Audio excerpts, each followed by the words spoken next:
I'm so excited. All right, this is the 2023 Sizzix Christmas release, and we're gonna talk through the dies. We're gonna talk about the embossing a little bit, and then we'll get on to the makes. And I do have some stuff kind of cut out in the hopes of showing you. We'll take them SKU by SKU, little by little. There's a lot of stuff to share. I've got little buckets to kind of keep me somewhat organized. We'll take one at a time, and a lot of these will go pretty quick. So this first one, this is Big Tidings, much like the Halloween release with Big Frights. You can see these are very large. Great words that also have a great shadow that you can cut out, whether you're going to be doing shaker, shakety shakes, or if you wanted to add any of these icons. And again, just like the Halloween set, I do love the fact that these icons have that cool kind of cutout vibe that could be even standalone. You're going to see some makes where these elements are just a standalone accent to a make and has nothing to do with the word. But it's still a great set because I love this font. I love how they're connected, and it does make a very quick card front. Yeah, we saw a lot of great makes so far with Halloween, and I'm sure you're going to see the same for Christmas with this die set. Then we'll get into a layered die. So we talked about layered dots when we did Halloween. This is layered stripes, and I love a good background die. I love a very functional background die because even though this is launched at Christmas, much like I do when I do background stamps, I try to launch a background during a season, but something that can be used all year. And what's really fun about these layered dies is that this set does come with 3 dies. So it'll come with kind of a card panel die, the solid piece, if you will, that could be the card front, and then 2 stripe dies. And you can see that these stripes are very different. So you can use them independently. You can just use, one of the stripes on a card, and now you have really nice bold stripes. If you were doing this for, I don't know, maybe a birthday or anything like that, you could stamp right across this. It's a large enough area that you can stamp a sentiment or use another alphabet. But then there's also this layer, which is a little skinnier stripe and kind of like a candy stripe, but also not perfect. It's perfectly imperfect. It's got some wide and some narrow and some different dividing parts, and I really like that in a die. And then of course you can put them together. And so when you put them together, I'll just stack them up. These 2 dies are designed to match up, but these are somewhat smaller than the panel die. So you're getting an additional border, if you will, on this die set. Now, depending on how you layer this, and you'll see in the makes, but if you position it this way, you can see like how much red is revealed, or whatever color you put underneath. I've seen a lot of great tone on tone so far, because there's already been some inspirational makes out there on Instagram. And then if we flip it, you're going to see we get a completely different lineup. We're getting a little bit less red. It's kind of divided into the small areas, and we're getting more of that background color showing up. So that's really nice that we can flip these pieces around and create some different effects, or we can use these panels independently. Okay, that to me is always important when it comes to working with these backgrounds. All right, so that is the layered stripes. I'm staying organized. You'd be impressed over here. I actually have somewhat of a system, shockingly enough. Okay, this next one, I love a good scene die. This is Forrest Shadows, and Forrest Shadows was inspired by just having a nice scene that didn't necessarily have a ton of detail as far as little parts and pieces, but it really is impactful. And I do love that when it comes to seeing a die, because I think when we see a die in its entirety, we understand the concept behind the shape. Okay, so for this particular one, it actually has, if you look up here, it always tells you kind of the die art. There's 3 dies to this. There's going to be the big scene of all these connected pines, the smaller one, which is actually bigger trees, but it's a smaller die, and just these little sparkles, and all these sparkles are on one die. So this is more of a positive, not a negative, meaning it's not a die that you lay down and pop out the holes. I wanted something where I could actually die cut these little sparkles, whether they were out of cardstock that maybe use sparkle paste on, or whether you use glitter cardstock or whatever. But this die is also really nice for, again, year-round use. It could be for outdoors, for camping, but it can also be for Christmas and winter. And I'll get into a little crossover in just a second. So I'm going to set that one over here for now. Then this one, super festive. This is Reindeer Sleigh, and I love this die because it is very big. So I've done kind of Santa and the Reindeer, you know, very small little silhouette. You might have seen little scenes in years past. But this one, I was going all out. I'm like, I want a big one. I want one that could go on a scrapbook page or on the front of a journal or in the middle of a wreath, or actually use it for decor elements. And so what I did on this, and I have to say, when I say what I did, let me just stop for just a minute. The concept between this and moving on is Lisa, and I just saw her name in the chat. So a shout out to Lisa Jones at Sizzix. She is the one that worked with me on this collection, just like the collection all year long.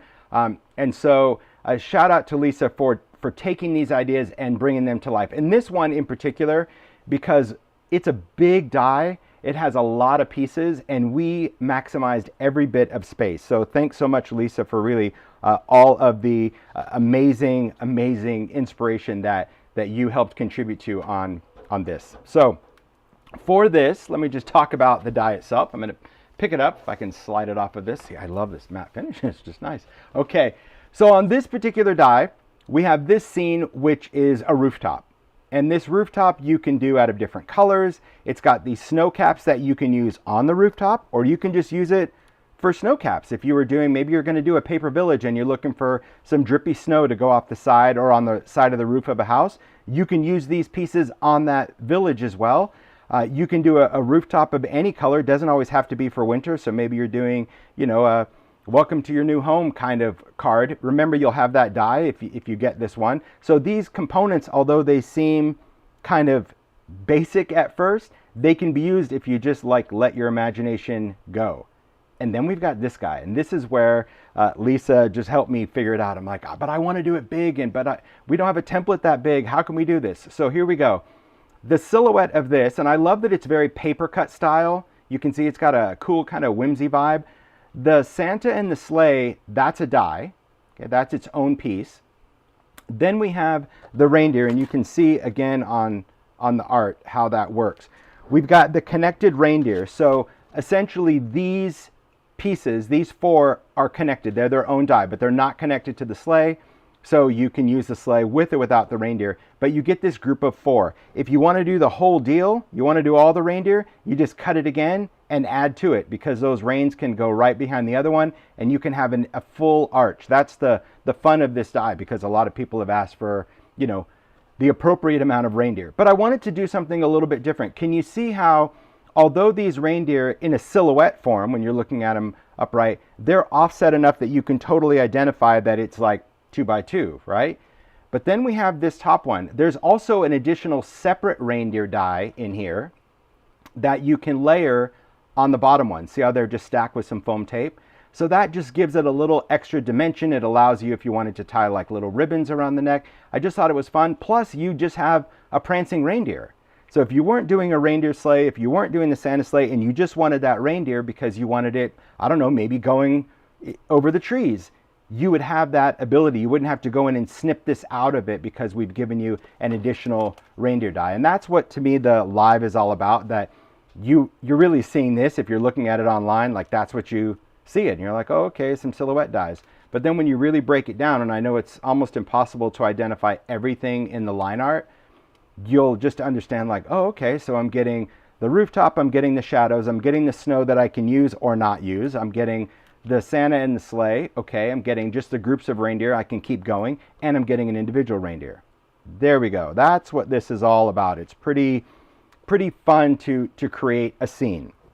But these scenes, and I mentioned this if you watch the Halloween live, these, because Halloween was designed ahead of time, were designed with this die in mind, Moonlight. And I mentioned this, that Moonlight, although it's a Halloween die, these moons were very important, and I loved this, and I said that it was going to be such a cool die to work with, because it could be, you know, using in a moon, it can still be peace on earth. You can do different colors and actually make this a planet and do peace on earth for Christmas cards. But for these scenes, it's pretty magical. So let me bring in some pieces just to talk about the scenes and where, and again, I'll say a shout out to Lisa, because she was so patient when I'm like, oh, but if we size this, it could work with this. And she's like, okay. And then we do it again.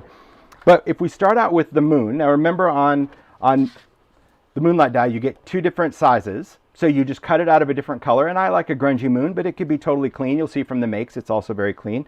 So if we just start with the large moon, because it just depends on your perspective. Do you want the moon to be really big where it kind of looks more in the foreground, or do you want it really small so it looks further in the background? If we take, for example, the trees, so here the tree die is separate, so you can really appreciate that. We can just take that one. We have a nice silhouette, perfect. Or we can take the smaller ones. So see again how now the trees are smaller and the moon looks bigger. It's all about perspective depending on the shape. Or you can put these together. That's why it's got that little bit of land, so you don't have floating trees on your make. You always have a little bit of land. But you can offset these however you want. You can put it like that. You can extend it. It's really up to you. You can dimensionalize it. But see, then we have a whole different forest scene with the moon. Completely up to you how you see this concept, if you have the moon or if you like the moon. The moon is still available, right? But then we also have the Santa and the reindeer. So this is what I was talking about, how they're stacked up. This is just attached to the sleigh, and you could do more reindeer. But I love that we could have Santa and the reindeer just going up. I love that little bit of a curve. So we did that curve so it does look like they're either taking off from the rooftop or going around the moon, just kind of going. And you can position this really however you want on a card. It could be the Santa, the reindeer, and the trees. The trees could be green. The trees could also be white. So if you were just doing the trees, they could be wintry trees. You could do wintry trees on a blue background. So instead of the trees being like a dark shadow or silhouette or green, just cut them out of white, and all of a sudden they've taken on a completely different look. Very soft, very beautiful. And what I loved about this really are just that they're not perfect trees, right? We've got some of those kind of dead trees, and I love that. I love seeing that in a forest, just the whole Mother Nature and how that works. So again, you can switch up your colors. And then these, remember these from Edison? I talked about that for Halloween. Love the clouds. These clouds have that same kind of whimsical vibe as the moon. So just like we talked about for Halloween, you can do the clouds, the moon, the Santa sleigh. You can put it all together. And that's what I was saying about how important it was to just remember what you have and kind of build that up. You don't have to do this. You certainly don't have to make a scene of all of these elements. Each one is strong enough to stand alone with its own idea. But if you're a scene builder and you like to mix and match and you like to maximize the design potential of a die, I just wanted to share that with you in the live. Pretty cool, right? I do love these. I love the detail of everything, and it's fun. And that was the whole thing. It's like we get on this, I'm like, oh, but wouldn't this be cool if we did it with this? And yeah, we change it many times, but I think at the end, it's very cool how the end result was. All right, let me set that off to the side. Look at that. That's so fabulous. I do love this backdrop. Okay. So before I get on to another one, I wanted to just talk real quick about something that I was inspired by the moon and a die from earlier this year. Remember this one? Remember Roadtrip? I love this one with the fun car. So this one was released in January of this year. It's a great die. And I mentioned this at the beginning of the year, that keep this in mind, that this die is going to be wonderful for Christmas, because in addition to the fun car and the suitcases and the sign and the little puff of smoke or a mini cloud, we have this tree and we have these ties. And what we included in this die set with this tree is another little die that ties the tree to the car. So I did this make last night, a very quick make. I had an hour to do it, so I threw it together. Little vignette box. So this is the vignette square box. I used the campground paper. I love that campground backdrop. I thought it was so fitting just to do the little campground. And then I put a moon back there, put some tiny lights. I did my little snowfall paste on the transparency. But see how that little tree is tied onto the roof of the car? Little home for the holidays. I added a couple of the trees, and this is a shakety shake. This is a whole shakety shake box. There are mica flakes in there. I don't know if you guys can see them. There they are. They're built up. I love the shine of this. It's so fun to do. I use shrink plastic as my transparency. I love the thickness of that, and I love how shiny it is. To me, it looks more like glass than acetate. But that little tree is perfect. So again, using dies, and this has nothing to even do with this release, which that was okay to me. Because I'm like, maybe you got the car at the beginning of the year. Maybe you got the moon at Halloween, and maybe you're just tapped out because you're doing other things. Great. You can still do Christmas because that little die right there is designed to tie the tree to the car. So much fun. Isn't that fun? Awesome. I absolutely love it. Shake. I do love that love shakety that. shake, and tiny lights for the win because it lights up so nice at night, and that's a little ideology right there. So let's keep going with the release. Okay, next one, a favorite that I've seen already on social because of the details of this. It's such a fun die. This is vintage sled, and I know there's been sled dies out there, but I wanted something that was very authentic looking and had a lot of detail. So here's what's really cool about this particular die.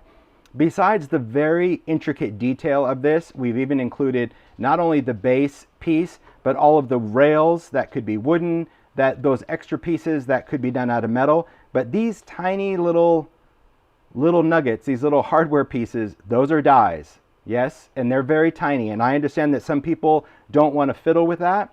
That's all right. You don't have to use them. You can go in and use a pen. You can use some ideology tiny fasteners. That's fine. But I wanted to talk about the sled itself. So these elements, these were some elements that kind of came back from Funky. If you remember, we did Funky Festive years ago. We just brought back the same pieces, same shape, but we had space on this die. And because Funky's been gone for so long, I'm like, oh, we need to bring it back. So I'm just going to peel this off. Okay, just to really talk, because these come with this die, all these elements, the little pine cone and holly leaves and bow and berries and just fun stuff. But take a look at the detail of this. So with the technology that we've been playing, okay, with about inking your die, the dies for these planks include this wood grain. So when you cut this out with the die, it is going to deboss this wood grain. If you want it to look like this, you simply ink your die with archival ink. So I used Distress Archival, but you can use any color archival you want that's going to deboss the color. So I thought that was cool that you didn't need to do wood grain paper, you didn't need to get another wood grain folder, because I wanted this to have that wood grain vibe.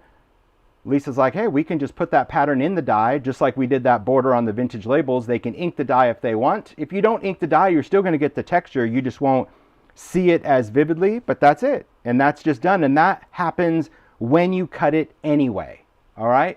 So I just thought that was a cool thing. And again, on the packaging, you might just assume like, oh, he did it with a folder or a stamp or a stencil. Nope. The details in the die, because you can see that's a texture. So another great detail to that vintage sled that just makes it to me even more special. And I just like that because if you're gonna use a sled and you want it decorated, I thought that was really important to have all those little elements on there. Okay, great. Love the detail of that. So worth it.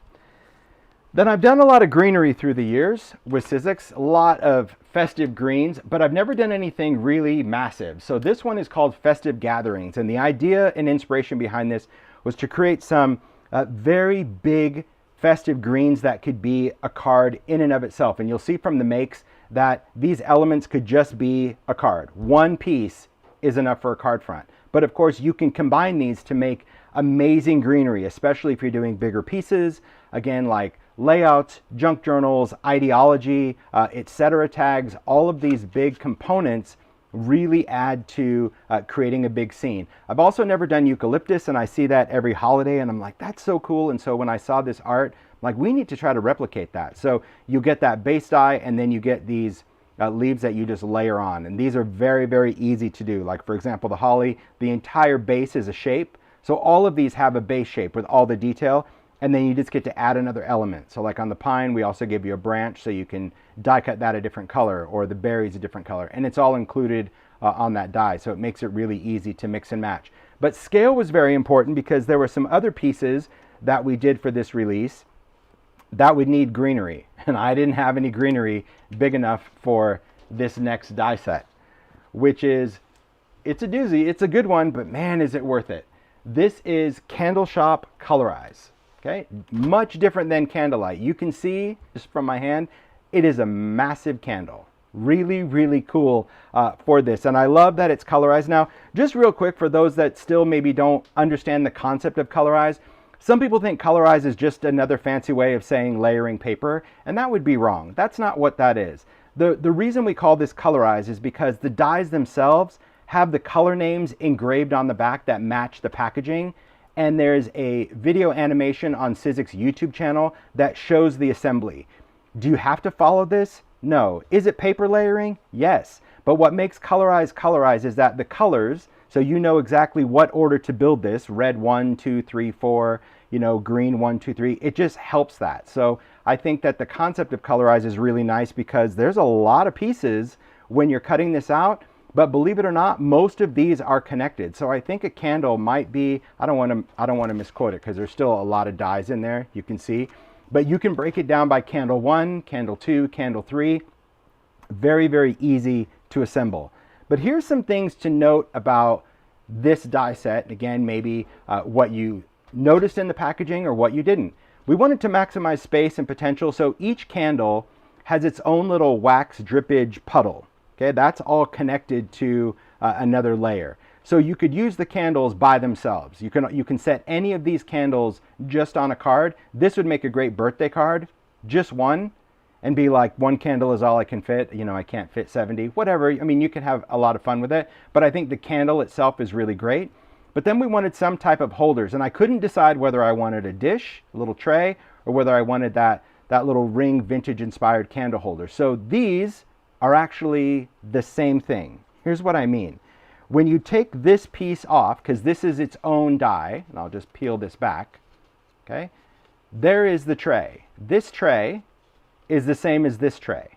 So it's the same die. So you could either cut the tray, you could cut this and leave it as is if you wanted it just to be short like that. It's completely finished, it's got the highlight, you can use it like that.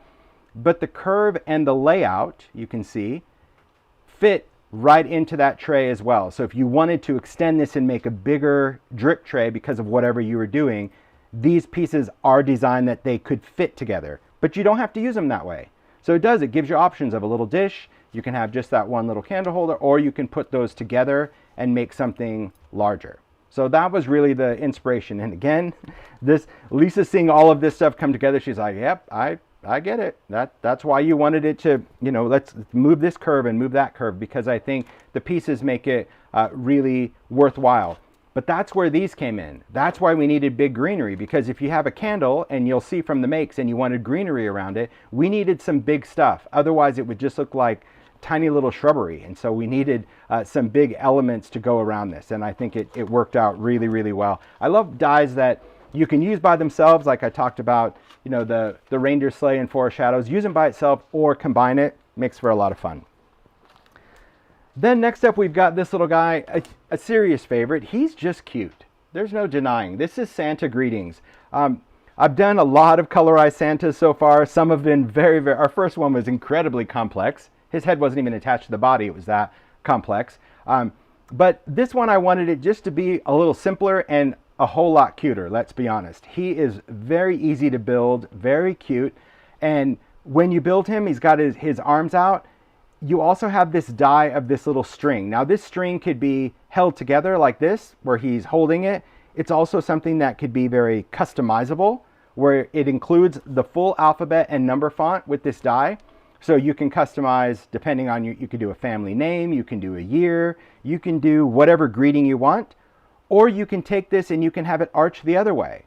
So you can have that if you wanted the words to stand up, or maybe you were going to cut like different circles to make it look like snowballs. I don't know, there are a lot of different ways, or you don't even have to use the letters or the string. You can just use him. But I thought it was a fun way to make more customized things, because people have asked a lot. You're like, could you ever do like some customized dies where we have the ability to, add a name or a year, or, well, this is the closest way. And I like this idea because it would be cute. I just saw string of lights. That's another great idea. Ornaments, a lot of different things that we can add to him. But yeah, he's very cute. He's just fun. Let's do him on our Christmas cards this year. There you go. 200 of them. Let's go. You can start cutting, Mario. 200 of them. That's our quote every year. We always joke. We'll one bin, we'll take that. That's right. I'll end up peeling this off and sticking it on a card. I'm like, well, we got one done. He's just the cutest. He just reminds me of like those old school Christmas cartoons. So I just sweet. love it. Yeah, that claymation. Anyway, that's Santa Greetings. He's just fun. Okay. Bam, one card is done. There you go. So this one I wanted to talk a little bit more in detail, and I just want you to kind of take a deep breath and try to follow me on this. And again, thank you, Lisa, for following me, because this one probably was our most complex one as far as going back, because ideas sparked ideas and sparked ideas. This one is Trim-a-Tree colorized, and you can see it's a very large tree, probably more to scale for a slimline card, but I want to talk about the design of this die, because what you see on the package is really, you get so much more than what meets the eye. Okay, so this particular die, you can see, has a lot of layers. The idea behind this is that you can cut this beautiful layered tree that has some colors underneath it, and it could be a snowy tree, a green tree, any of those. You also have these little ornament dies, and so for each ornament die, we put all of the same ornament design, but in different sizes, on a single die. So if you're cutting ornaments, you can just keep running that same die through to get all of the pieces. Okay. Then we've got this great funky star, and I wanted it to look faceted. So this one has several layers that you can add, but you can also just do a single star. That's fine. But here's how this works. I see some questions about textured paper. I see that every time. This is Sizzix cardstock. So this textured paper, Sizzix has their own line of cardstock, and that's what I use for packaging. I used to use Ideology craft stock, but we no longer do it in texture because I use that stuff for stamping. So the textured stuff, this is all Sizzix. All right. So here's what's cool about this and why I called it Trim-a-Tree. Okay. So this die, when you cut it out, this is what you will cut out to build the tree. These layers. And the great thing about each one of these layers for the tree is that you have great detail, but you also have this score line, and the score line is usually where you add another layer. Each layer has its own cutouts, except for the top of the tree, okay? But in the middle of each of these layers, and that's why I pulled it up, the crease rule turns into a cut, which we don't normally do. It's either one or the other. But I said to Lisa, I'm like, wouldn't it be cool if you have this line here, and yes, that's where this top piece goes, so you know exactly where to build. We know that from Colorize, from following that crease. I'm like, but what if we start, and then we just turn this into the blade, and then we stop again? So it doesn't really fall out, but it gives you the ability to kind of curl these pieces up and just kind of make your tree a little dimensional. And she's like, oh, okay, yeah, we could do that.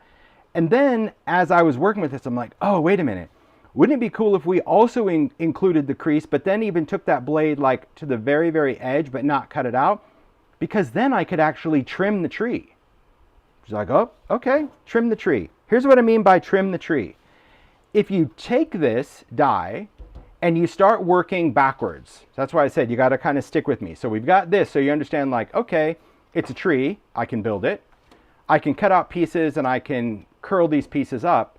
Or if I work backwards and let's say I cut out these pieces, okay? Each piece, if you go in with your scissor and you snip right from the edge, so in other words, where this cut line stops, keep it going and just cut this off, you could then build smaller trees. So this is taking this piece, putting it on top of this die, placing this die on top of this where it would go, but then I make my cut right there, and now I've made a tiny tree.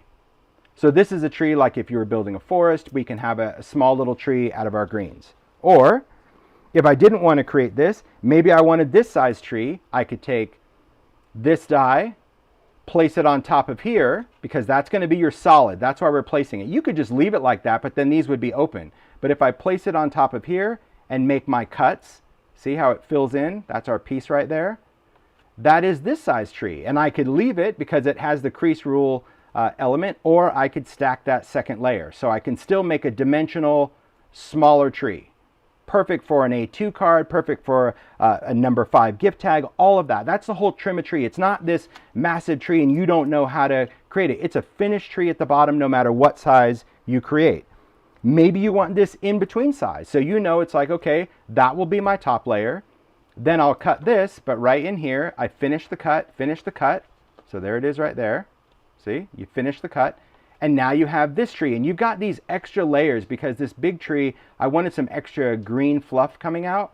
So there's that tree. But of course, if you cut everything smaller, you can continue layering that same colorized Trim-a-Tree, so you're not ever sacrificing your layers. So far we could build a small tree, we could build this size tree, we could build this size tree, or you can do the full tree, which is this one. We've got a full tree. So there's our there's our Trim-a-Tree. You actually get, when you're creating, you can really create 4 different size trees finished from this die, plus the ornaments and all that other stuff. But then we've got the base. I wanted the base to be very functional.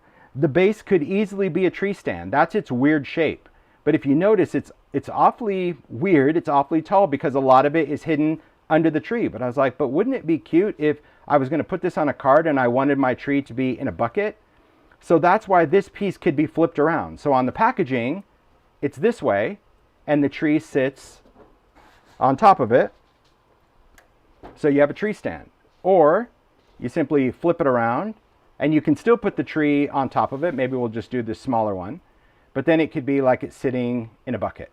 So I just wanted to give you some creative options with this die set, and I think it's just a lot of fun to create. And even if you didn't want to create any of these layers, if you just use the base die of the tree, the base die of the biggest tree has no holes in it. So if you were looking for a giant shakety-shake tree, this is it, because it's not going to cut out any of those openings as well. That's going to be the base layer of that largest tree. So there's a lot of flexibility in this die that I think sometimes, again, on the packaging, you're like, oh, nice, a Christmas tree. Yep, you're right, it is. But it doesn't have to be a Christmas tree. It can be the coolest forest tree. These could be layers done in glitter paper, white. You can make different trees. It could be a tree in a pot. It could be a tree on a stand. A lot of cool options for Trim-a-Tree, and that's really the name, because you can trim it down to whatever size you want to create. There we go. I hope I explained that right and didn't confuse you, because, well, that is brilliant. It's cool. It is. It's just about getting mileage. The shape didn't change, but just those extra little things that we can add make it easy for the maker to trim the tree. That's what it is. A lot of fun. Okay, speaking of a lot of fun, this is not for the faint of heart. I'm going to tell you that right now. If you don't like puzzles and paper piecing and all that, no worries. This is not the die for you. But if you are, it's what? What? This is not the die. Well, because that makes me laugh. it's this, because I love stuff like this, and I'm not even a puzzle person. And I know quilters will totally be like, yeah, this is my jam. Like, step aside, Holtz. I love this. Very inspired by Small World, right? I love the shapes and the blocks, and it has such a great whimsical vibe. But this one is called Holiday Blocks. There are 27 dies in here. It's a lot of little pieces, but not really tiny. I say little, but I'll hold this up just to kind of show you. All of these pieces are really designed as a creative building block. And this is the one that I want to point out, because when you see the makes, it is going to be mind-blowing how these dies were used. Because you're like, are you kidding me? That's the same die? That's the same die? It's like when we were a kid and you had toy blocks. You could build anything. It could be a skyscraper. It could be a roadway. It could be just a tower. It could be anything you imagined it to be. So that's the inspiration behind these dies. So let me just kind of break it down. I think the makes are going to help a little bit more. These are all of the pieces that you get. These are all of the dies, and these are what they cut. So you'll see it cuts a lot of solid shapes. So we've got different rectangles, all different sizes.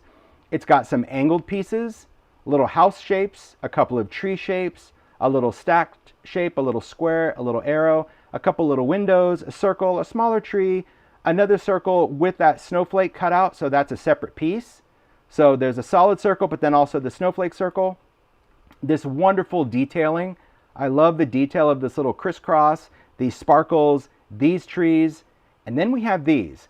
These are not shape dies, these are just blade dies, meaning these are 4 separate dies that you can drop into any of these pieces and cut this detail blade. So if you put this die in this die, when you cut it, it'll cut the outside, but then it's going to cut these little lines in here. Or if you wanted a little circle right in the middle, you can drop this die in here, because these are all framelits, and then it will slice these little lines as it cuts out the shape.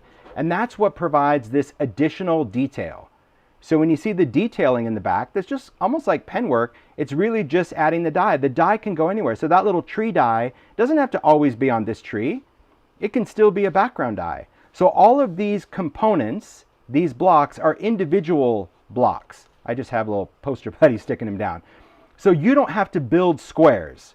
These could be an element where you're like, okay, I'm just going to start with this big rectangle, and then I'm going to do the house. But you know what? I want this house to have windows. So these 2 dies drop in this die when you cut it, and it cuts out windows.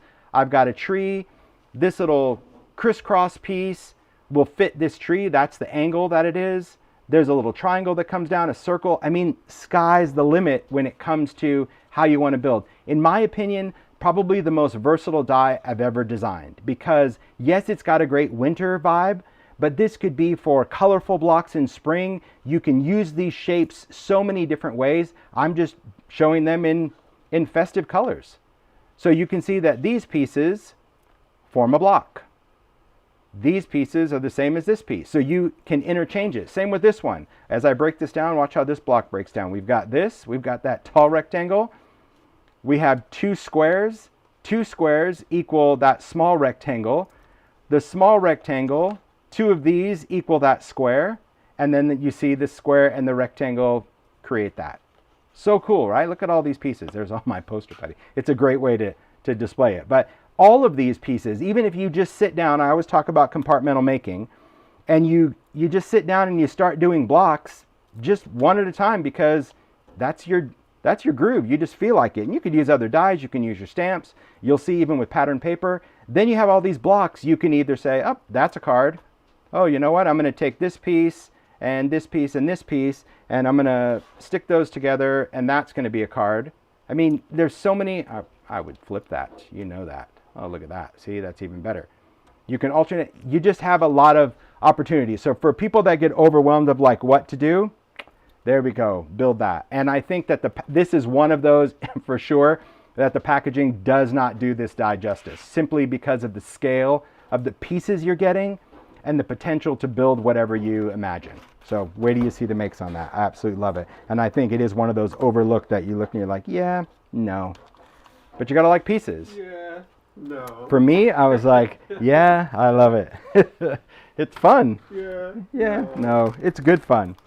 Speaking of good fun, we've got 3 textures to go through, and then we're going to get on to the makes. This first one is a multi-level.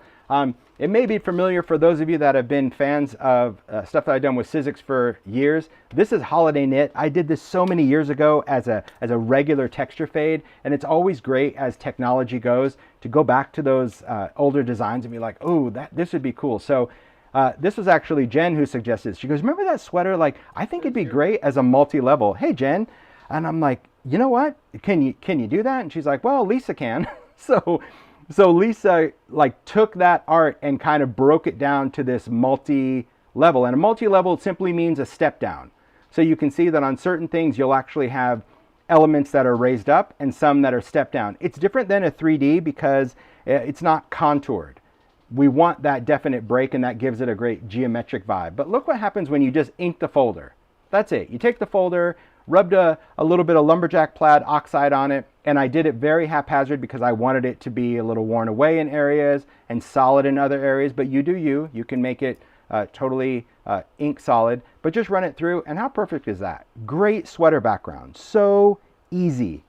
And I love it. There's nothing more festive than a sweater, right, Mike? Or a jumper. Jumper, there you go. Jumper in the UK, sweater. All right. I like this. So this again is like detail overload. So much detail that the packaging almost appears black. If you see it, you're like, I don't really know what this is all about.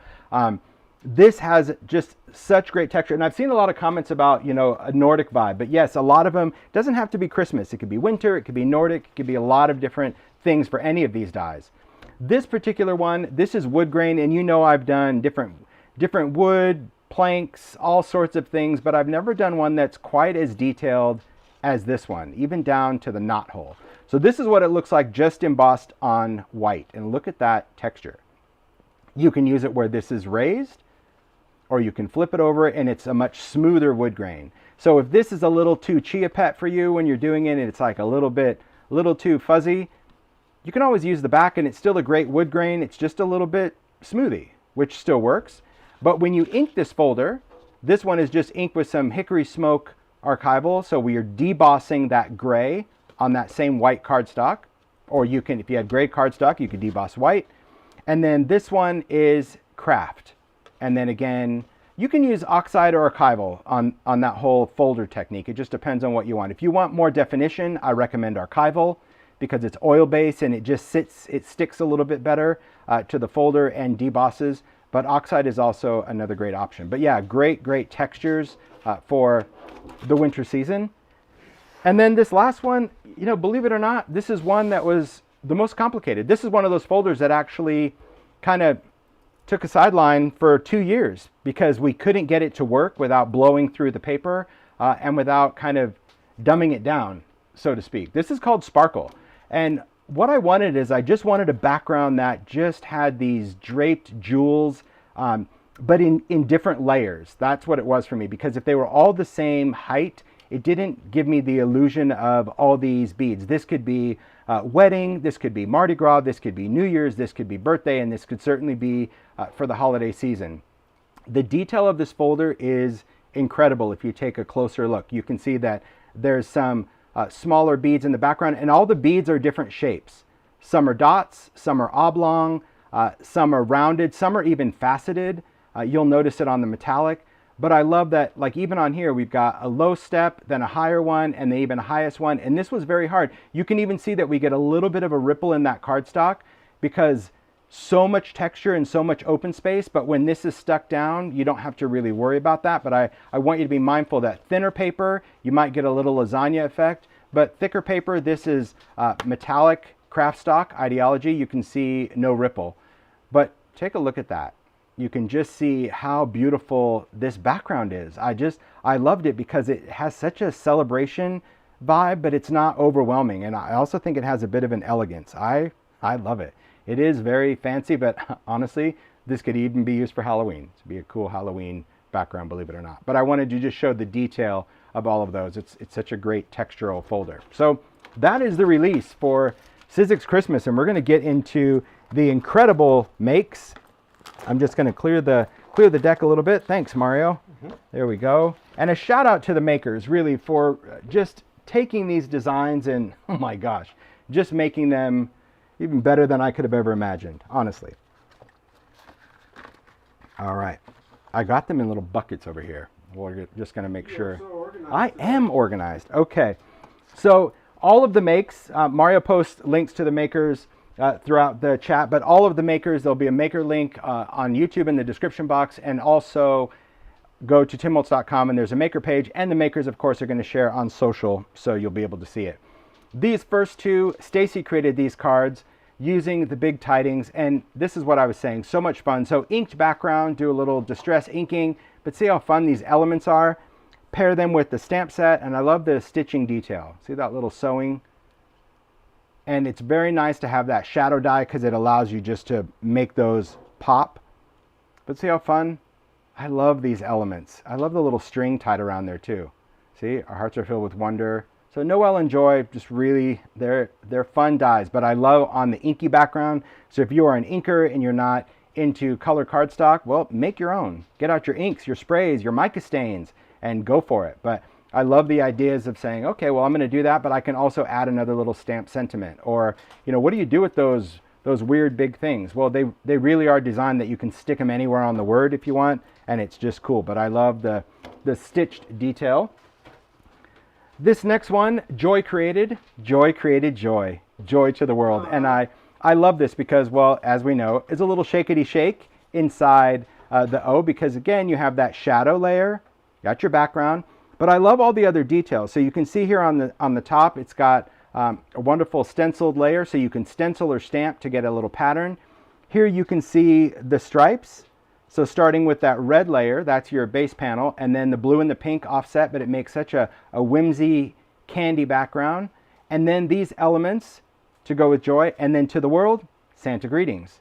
So I really like how, although it's not the same font, it definitely coordinates and it balances. Really fun to have that Joy to the world, such a fun and festive card. It's cool, isn't it? I do. I agree. Yeah, I love it. You know, I love a shakety shake. I do. So much fun. But with these greetings come like ideas. And Tifa created this. This is a beautiful envelope. Look at this big envelope with mica stain on there. Look at all of these alcohol inked holly leaves. So those are the leaves from the die set from Big Tidings. Then we've got, these are the little stars from Holiday Blocks. I love how she mixes and matches. You can see the metallic in there of that multi-level, but it's an envelope. See, all the way down to the detail. See the little sparkles. I mean, there's so many nuances in here that can be just used, those little sparkles from Forrest. But look at that card. Isn't that beautiful? Wonderful card, just doing that sweater on metallic. Do a little scuffing and scratching of the metallic cardstock. But so much fun to pair all these together. And a completely different vibe. If you love metallic, if you love ink, if you love color cardstock, just, that's a lot of fun. And I love how it shines and shimmers. Beautiful. Yeah, mica stain and metallic cardstock for the win. And just, I love these little details. They're always little surprises. I open it up and it's like, there's that detail, and that's really about getting use out of your dies. So much fun. All right, this next color, and I always love the color combo too. Keisha created these. Super fun with the color combos of taking the big tidings and the layered stripes and just have a good time. But these are cut out of felt. So Sizzix does thin felt that you could cut. I'm not sure if this is Sizzix felt. I'm guessing it is. But they make a lot of great colors that are designed to die cut. So it's not as fluffy. You can put it on cardstock if you want. But I love the layers that Keisha did. So cool. A little bit of metallic on there. Those little metallic gems. But see the color combos, they're on point. That dark green, there's a little deco sheet, little sparkle there, that touch of teal, and then the different shades of green and that mint. Aren't these fun? So again, you can just sit down and say, you know what, I'm just going to cut a bunch of striped backgrounds. Boom, boom, boom, cut, cut, cut. Now I have them. Oh, you know what, I'm going to cut a bunch of words, especially around the holiday season. 200's a lot of cards. You got to get with it. Yeah, so 200. so that's what it's all about. But I love how fun the style goes together with the stripes and using the tidings. So Kubert created these. Oh, I've got a little Edison cloud snuck in there. Kubert created these. So the idea behind dies, well, really any crafting tool, is that it can be used with anything else that you have. It doesn't all have to be matchy-matchy. You don't always have to do a die with a die cut background with a die cut sentiment. You go for it. So Kubert created these inky backgrounds. I love that texture paste. That's Distress Crackle, a little paste in the back with the stencil. That's where the Merry Christmas came in. But I also love how she utilized, oh, I just noticed that because I was like, oh, that was a pattern.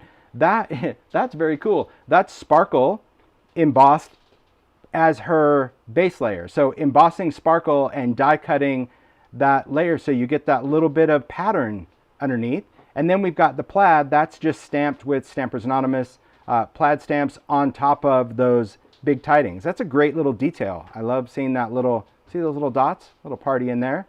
And then we've got just those elements that come with it, whether it's the holly leaves, the trees, the berries, just quite a bit of fun. I think that's great. And I think this one is from, Festive Gatherings, I think. So really great to kind of mix and match, but there you go, a little bit of clippings. These are ideology clipping stickers. So if you don't have a stamped sentiment, there's always ways that you can use what you have and you can be inspired by an idea. You may not have all the ingredients, but you can make it work. So just keep that in mind as you go into the holiday season and your budget reminds you of things, especially after Halloween shopping. That's how it is for me. So beautiful cards. Love it, Kubert. Love it. All that just from Tidings, right? We're just going to keep going. So this next card, Pete created this. This is where we start talking about the reindeer sleigh. And I love the scene of this because, again, you got it with Moonlight, but this is where you can see it just used in a completely different color palette. And Pete Hughes, he is the creative guru at Sizzix in the UK. He's not on social media that I know of. He's not on Instagram, or because people have asked last time, does he have a link? So you can just check out sizzix.co.uk because I think he does a lot of stuff on their YouTube channel, so you can check it out. But thanks, Pete, for sending. We've got some great makes from him. But I do love how he pairs color. He's just a genius when it comes to color combos.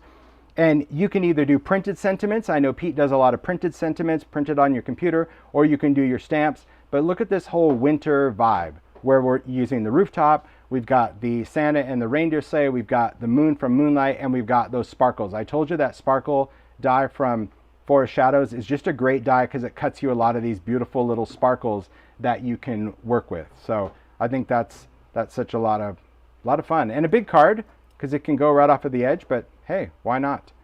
Beautiful, beautiful card.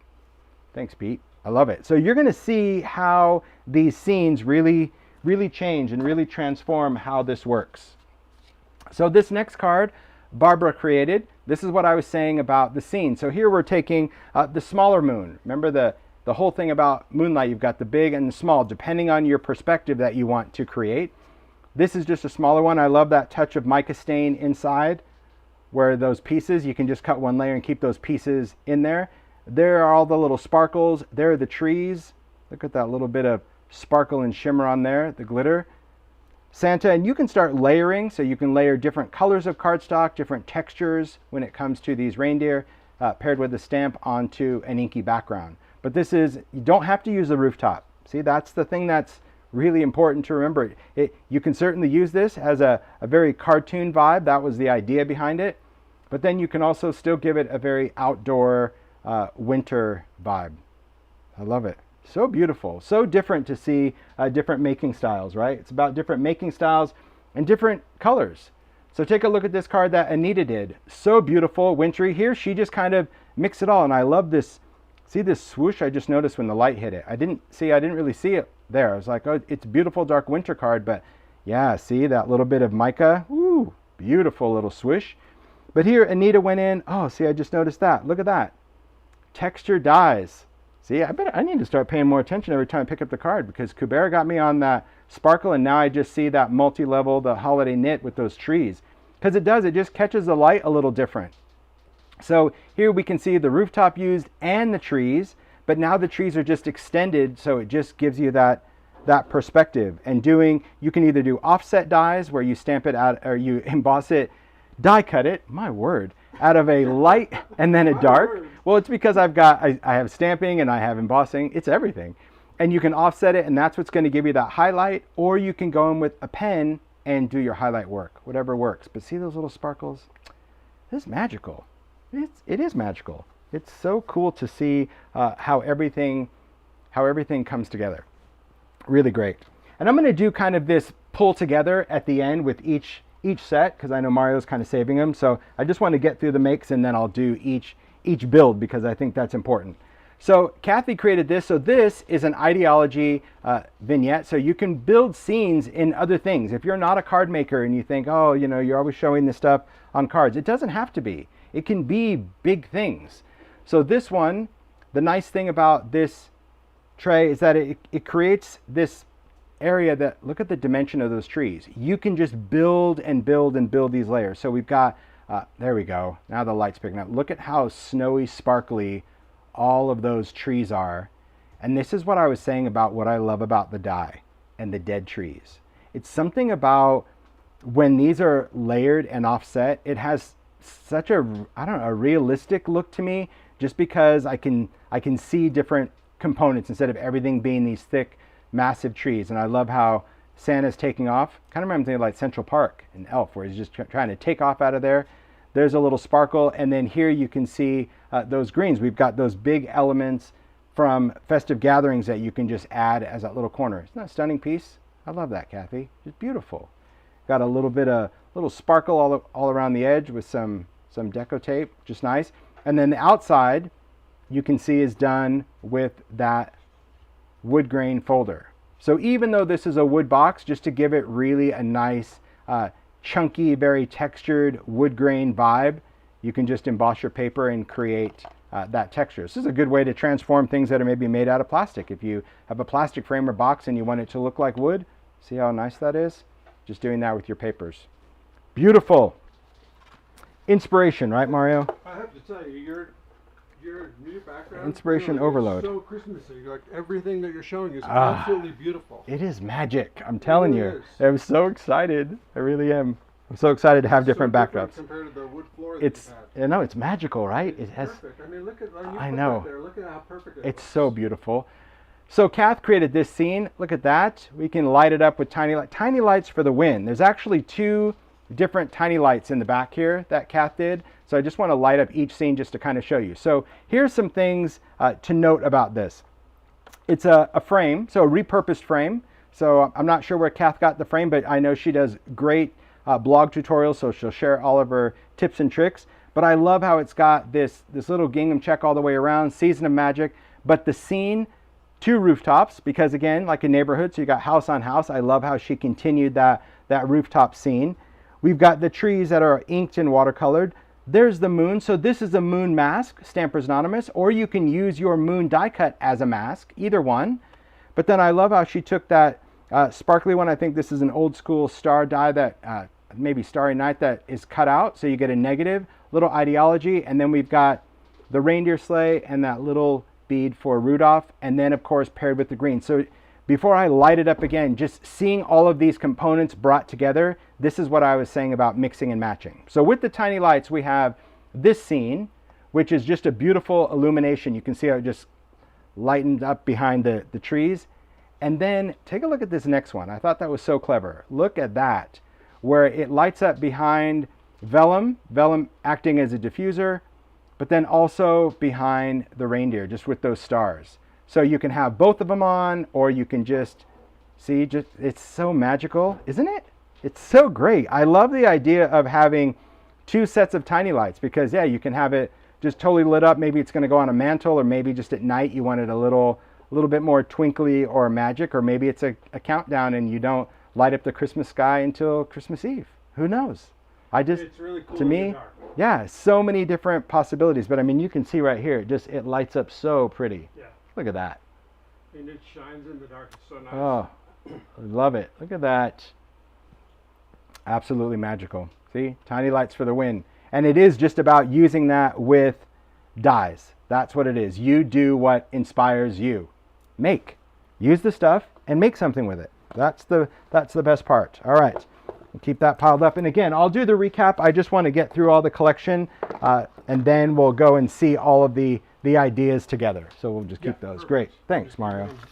I appreciate that. Okay, moving on to the festive gathering. So I mentioned about just the greens and how they can be used. And so Stacy created this little series of tags. So charming. Stacy does so many great ideas with little tags that could also be used as cards.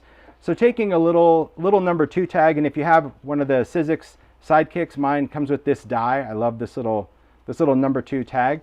But cutting out 2 tags, embossing one. So this one is done with that 3D. Isn't that great? So it just looks like these are all done with pieces of wood. But because it's so textured, she cut another tag and just tied them together. So this way you can write your message on there. Write, sign, whatever, because you can't really do that here. It's too textured, too lumpy bumpy. But look at how each of these tags just has that festive gathering on it. So you can make so many different things if you're gifting gift bags or wine for the holidays or baked treats, and you think, well, I'm not going to make all those cards. You could do 200 of these if you needed to. You could, because you sit down and you're like, I'm going to die cut a bunch of tags. Oh, I'm going to emboss some paper and have these little elements. And because these tags, I'm not sure how Stacy did it, I'm just guessing, probably cut out those tags first, lay like 3 of them in a folder, run it through so you're doing 3 at once. Because I mean, I personally prefer to cut first and then emboss, but hey, you do whatever works. But I love taking those ink backgrounds or different colors of paper and create that little set with the string. Beautiful, aren't they? And you could add a little glitter, sparkle, do whatever you want. That's the magic. Magic and merriment all around. So speaking of little cards, Juliana created this little set of cards. Look at that. So I'll just say same ingredients as Stacy, but a completely different vibe. Why? Well, instead of tags, cards. So if you're not a tag person, great, make small cards. Nobody said you have to do an A2 or slimline or any of those other digits. Just cut a piece that's going to work for you. I love seeing that wood grain done just in white. You can see the benefit of that 3D folder just from here and how textured that is without any ink in the folder. There's just a little bit of ink around the edge. And then I love how she did these festive gatherings out of colored cardstock. So it could be colored cardstock or it could be inked cardstock. Whatever it is that works for you as a maker. And I love these little stamps. These are from Stampers Anonymous. I'm sure Zoe's here and she'll know this set right away, but it's like, I don't know, mini holiday things or tiny, there's a lot of little sentiments, but it could be stickers, it could be printout, it could be whatever works for you. But I love how Juliana just took different layers and colors and just cut and assembled. Charming, isn't it? So, so charming. I love the idea. And this is what I was saying, that the size of that is a card front. So yes, this fills a small card, but if this was an A2, it's still going to fit that A2 and give you an area for a sentiment. Beautiful. Charming ideas. Great ideas, especially for the quick makes. Okay. Tiny text. There you go. Probably so. Tiny text holidays. Thanks, you guys. Yeah. All right. Now, when it comes to dies, it doesn't always have to be little cards, right? So Louisa created this one, and I haven't opened it yet, but I think, I don't know what's inside, but I saw this and I'm like, oh, okay. She used the greens as like a negative. And I see a little part of Santa, but we're going to see what's in here together. But it's like this envelope folio book thing. Let's go for it. Let's see what happens. So I love, Louisa just really great about creating grunge, vintage style. And that to me is very amazing when it comes to how makers work. That makers need to always do what they do. And they do. And I appreciate that so much, where it's like, maybe you're not going to use a die cut to create small cards, but how would you use die cuts as a mixed media artist or as a junk journaler? How do you use dies? So that's what we're going to explore. So what I really noticed, and it's what I was saying on the front, is how dies can be used as the negative. She might have still used the positive somewhere, but using it as the negative, it does allow these great inclusions. So, okay. Oh, so we got pages. It flips around on both sides, so I'll be a little clumsy. But I love seeing that, where you can then, put little tags or inclusions and see through that. So remember that negative space, especially if you're doing pages, that you can use that as a reveal, whether it's inky. I see a little bit of that splatter stamp. And then inside, oh, there's the other half. These are going to match up some way. I'll get there. We're just going to do one side at a time for my brain.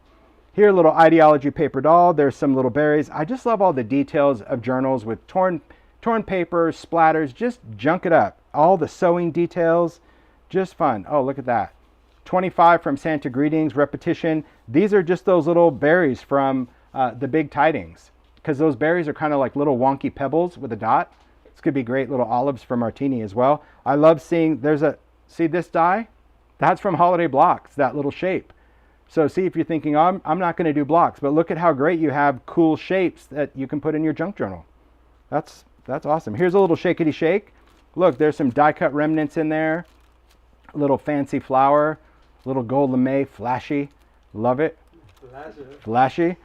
And then we've got, and there's like crinkly paper. So there's, just really wonderful texture and crinkle. Oh, as we open here, there we go. There's the positive pieces. Again, little ideology paper doll, the label sticker, another little flapping pocket. Man, there's just stuff everywhere. Great little reveals. I love all of see, you could just go on and on. Look at these little paper dolls.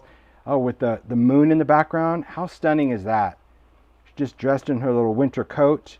Absolutely love it. And just the grunge, it's just, you can hear it. It's just that crinkly, crackly goodness. And then take a look at that.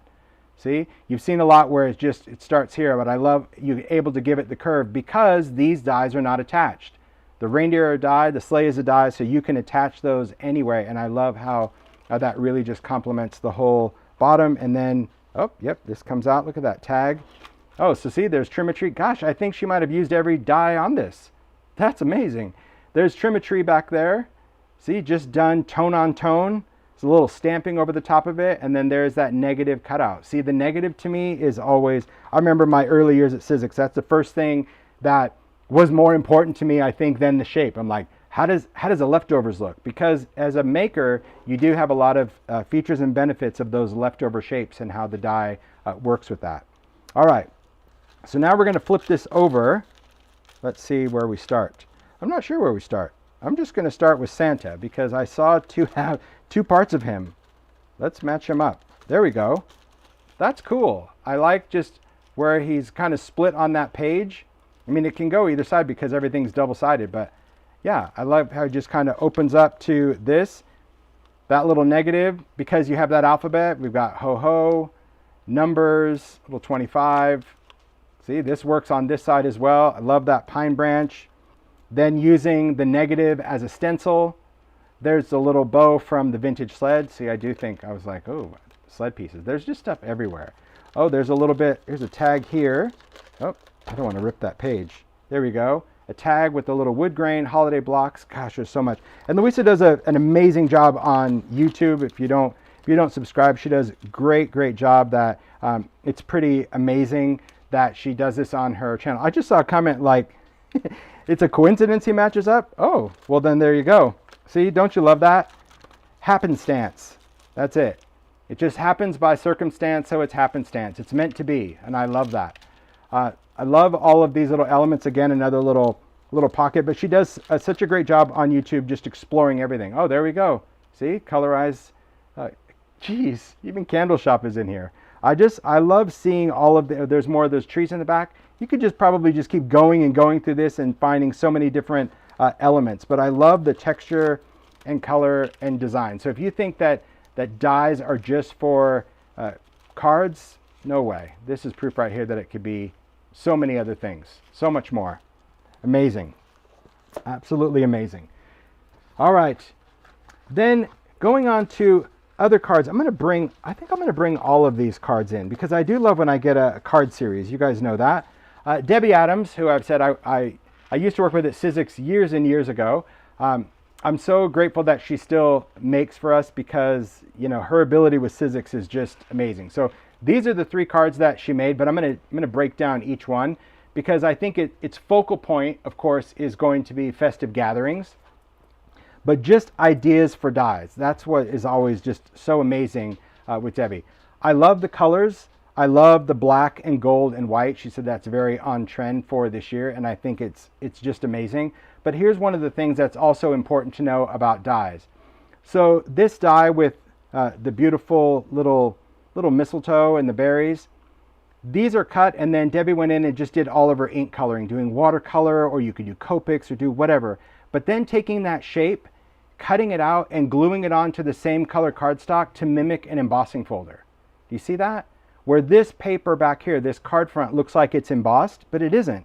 It's just taking these die shapes out of the same color as your card base and sticking them down and then just trimming them off the edge. So it leads a really nice complement of having that same pattern, and you have the flexibility to create as much texture as you want on there.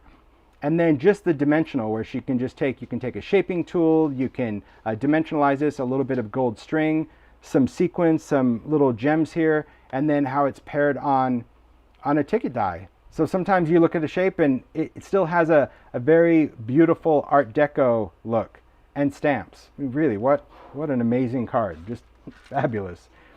Then Debbie created this little shakety shake, but this has crunchies in it. This is like a crunchy shakety shake. I like that. You hear it? It's got little nuggets. It's crunchy. It's like candy. All right. I love that she utilized the window, same shape, so that I'm just guessing that was the inspiration. When she cut this window out of gold, that window became a panel on another card. But take a look inside how she offset that pine with gold cardstock, so it's cut twice, and then green but offset. What an elegant look that gives it. And then some little crunchy, there's like little diamonds in there rolling around. Then we have this metallic cardstock embossed in that sparkle folder. See, I love this folder because it's not super busy. It just has little elements. And then this, we have bow tied, that beautiful big holiday bow that we did at the beginning of the year. It is perfect for Christmas because it has so much versatility on how you want to position that bow, but it's big and beautiful on a card. I love that, Debbie. Amazing.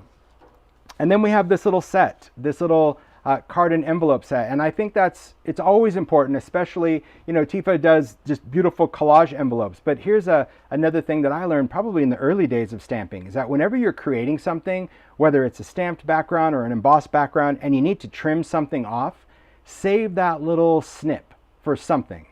Usually the inside of a card or the back of an envelope, because if you can carry through the theme with just those scraps, and it doesn't have to be the whole thing, it is a great use of product. So here you can see that Debbie used that multi-level of the holiday knit for the background. No inking, just white. And then all of these beautiful elements. So now we've got that white ticket that was left over from this card. We've got a black background. These pieces, these are ideology ephemera. I love seeing these holly berries on here. And then these bells, I think these bells are from last year's wreath. I think we did a big colorized wreath and it had some bells. I'm pretty sure that's where these are from, but I love the mica flakes. These are distress mica flakes, the same thing I use for Shakety Shake. You can use mica flakes or glitter. I love the pearl, but isn't that such a fun, festive, or even an elegant card if it's going to be like maybe a winter wedding? I don't know. A lot of ideas, but just stunning ideas, really inspired by the greenery and how you can take those dies and it can be the star of the show, right? Big or small, absolutely. Oh, they're teacups, not bells. Shut it. There it is. See? There it is, Debbie Adams. You know it. So then this is going to be from this year, that colorize, right? Oh my gosh, that is brilliant. Yeah, those are the cups. I see it now. Look at that.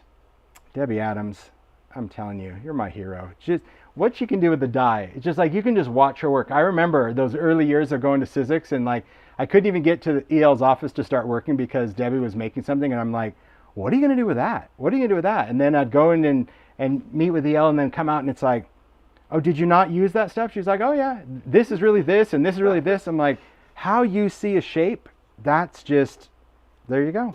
See? Magic of the makers. Teacups for bells. Debbie Adams, my word. I love it. That's so good. All right. Magic, right? Magic and merriment all around. Okay. So speaking of magic, I want to give a shout out to Nina Marie. I saw this tag that she posted when we launched the Christmas line with Sizzix, and she posted it on social for Simon Says, and I'm like, that is just magical. It took that vintage sled right back to a whole childhood vibe, and I was like, can you please send me that tag for live? So thanks, Nina Marie. And then she even gifted me the tag, so I'm so grateful. But take a look at this tag that Nina Marie did. It is so fun. It's a number 8 tag, but look at the background. So of course the background is just the holiday knit. You got that sweater, but it's all the elements that are combined. So you can see that wonderful vintage sled, great.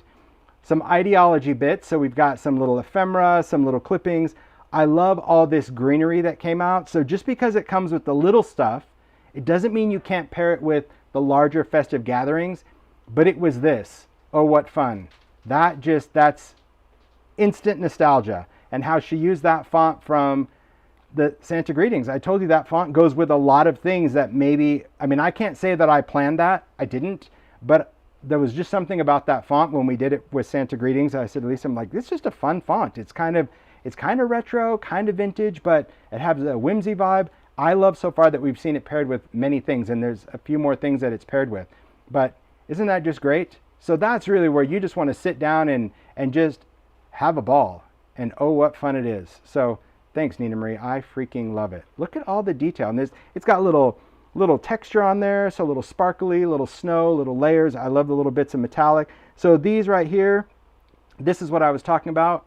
So these little fasteners, you can use ideology fasteners or paper, completely up to you. I think that the tiny fasteners really make it.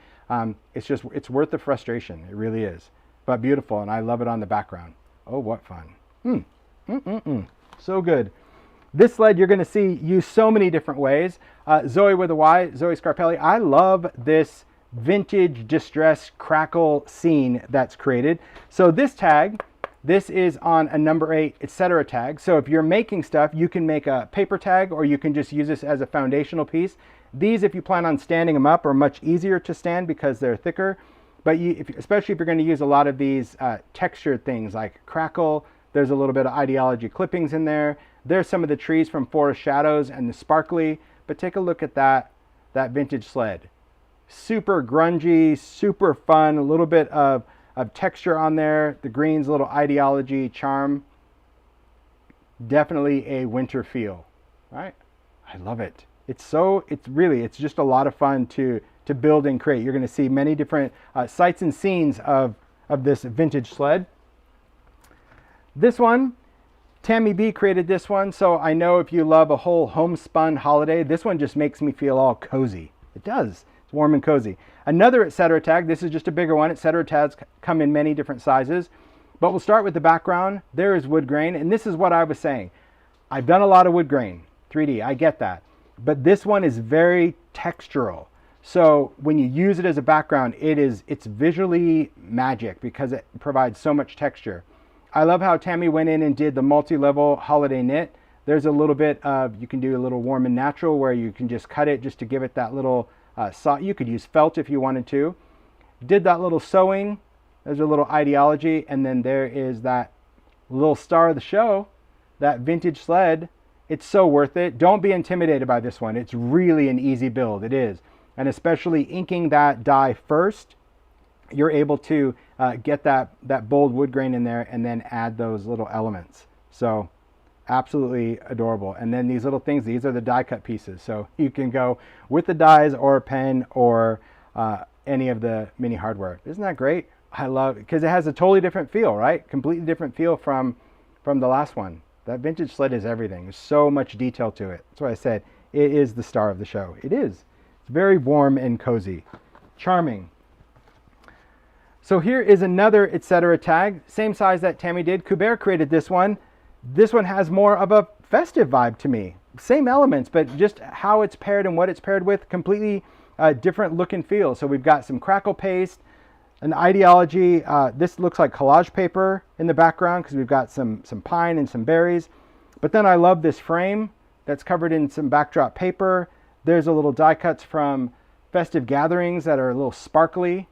See, all the Ranger goodness for the season. Look at all that sparkly rock candy. And then we've got the sled. There's some tiny bells. Those are ideology tiny bells. You can see that. And I love just joy. So if you have an alphabet set, if you have a die, maybe you're using the cutouts from maybe, I think they were bold Tidings. Use whatever works for you, whatever you have. But compartmentalizing each idea, saying, okay, I'm going to do some textured backgrounds. Oh, I'm just going to make some sleds. You don't have to figure it out before you start. Maybe you're a figure outer. I get it. But I think that it could be very overwhelming if you do. The best is just to sit down. Look, hidden Mickey. Do you see it? I do. I say right through my phone, right there. Where? I gotta see it. Right there. I see it. Oh, I see it. Hidden Mickey. That's awesome. I love that.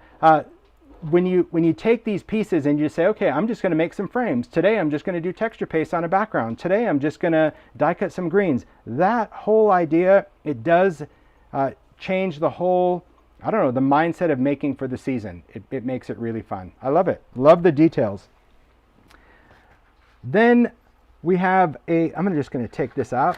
We have another series from Stacy, and I think these are so cute. So it's a lot of ideas. I'm just going to bring in one at a time, but Stacy created all of these. So we'll start with just the tags.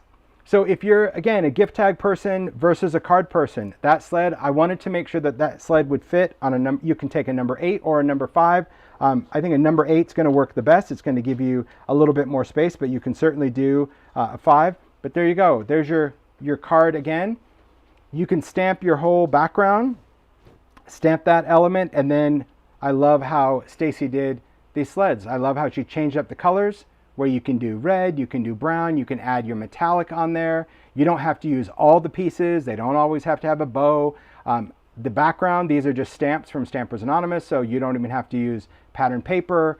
So many great ideas, and then there's the little fasteners that she used, and then these are the metallic elements from the die. But I love that metallic cardstock used.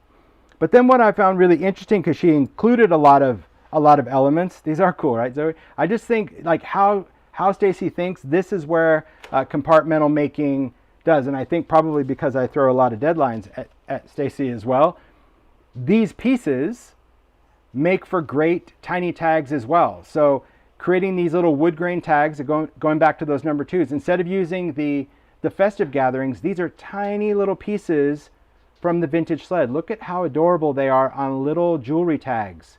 It's all about scale. So just using the greenery, and if you have Funky Festive, you're set, because you can just get out that set and just think about using that set, because that's where those dies come from. They are included in this one as well. But I thought, what a great idea, just to take the tiniest little tag and add dies to it. I mean, how freaking cute is that? And then tie it on. Because again, compartmental. Like I'm going to sit and make 200 of these, and then I'll do a background, and then I might stamp some, and then I'll tie them all together, and look at me, done. But each one of these things was done at a separate time. I think that's so great just to see those components put together. And then I just love these cards because of the inking that Stacy did. So taking that folder, and you saw in the intro where I was just like, okay, you're just going to take it and you're just going to ink the whole thing red. Yeah? Well, look, she's like, yeah, sit back, just watch me work. Taking this and inking that folder in sections, different colors, and then emboss it. Then you have that sweater in different colors. How freaking brilliant is that, right?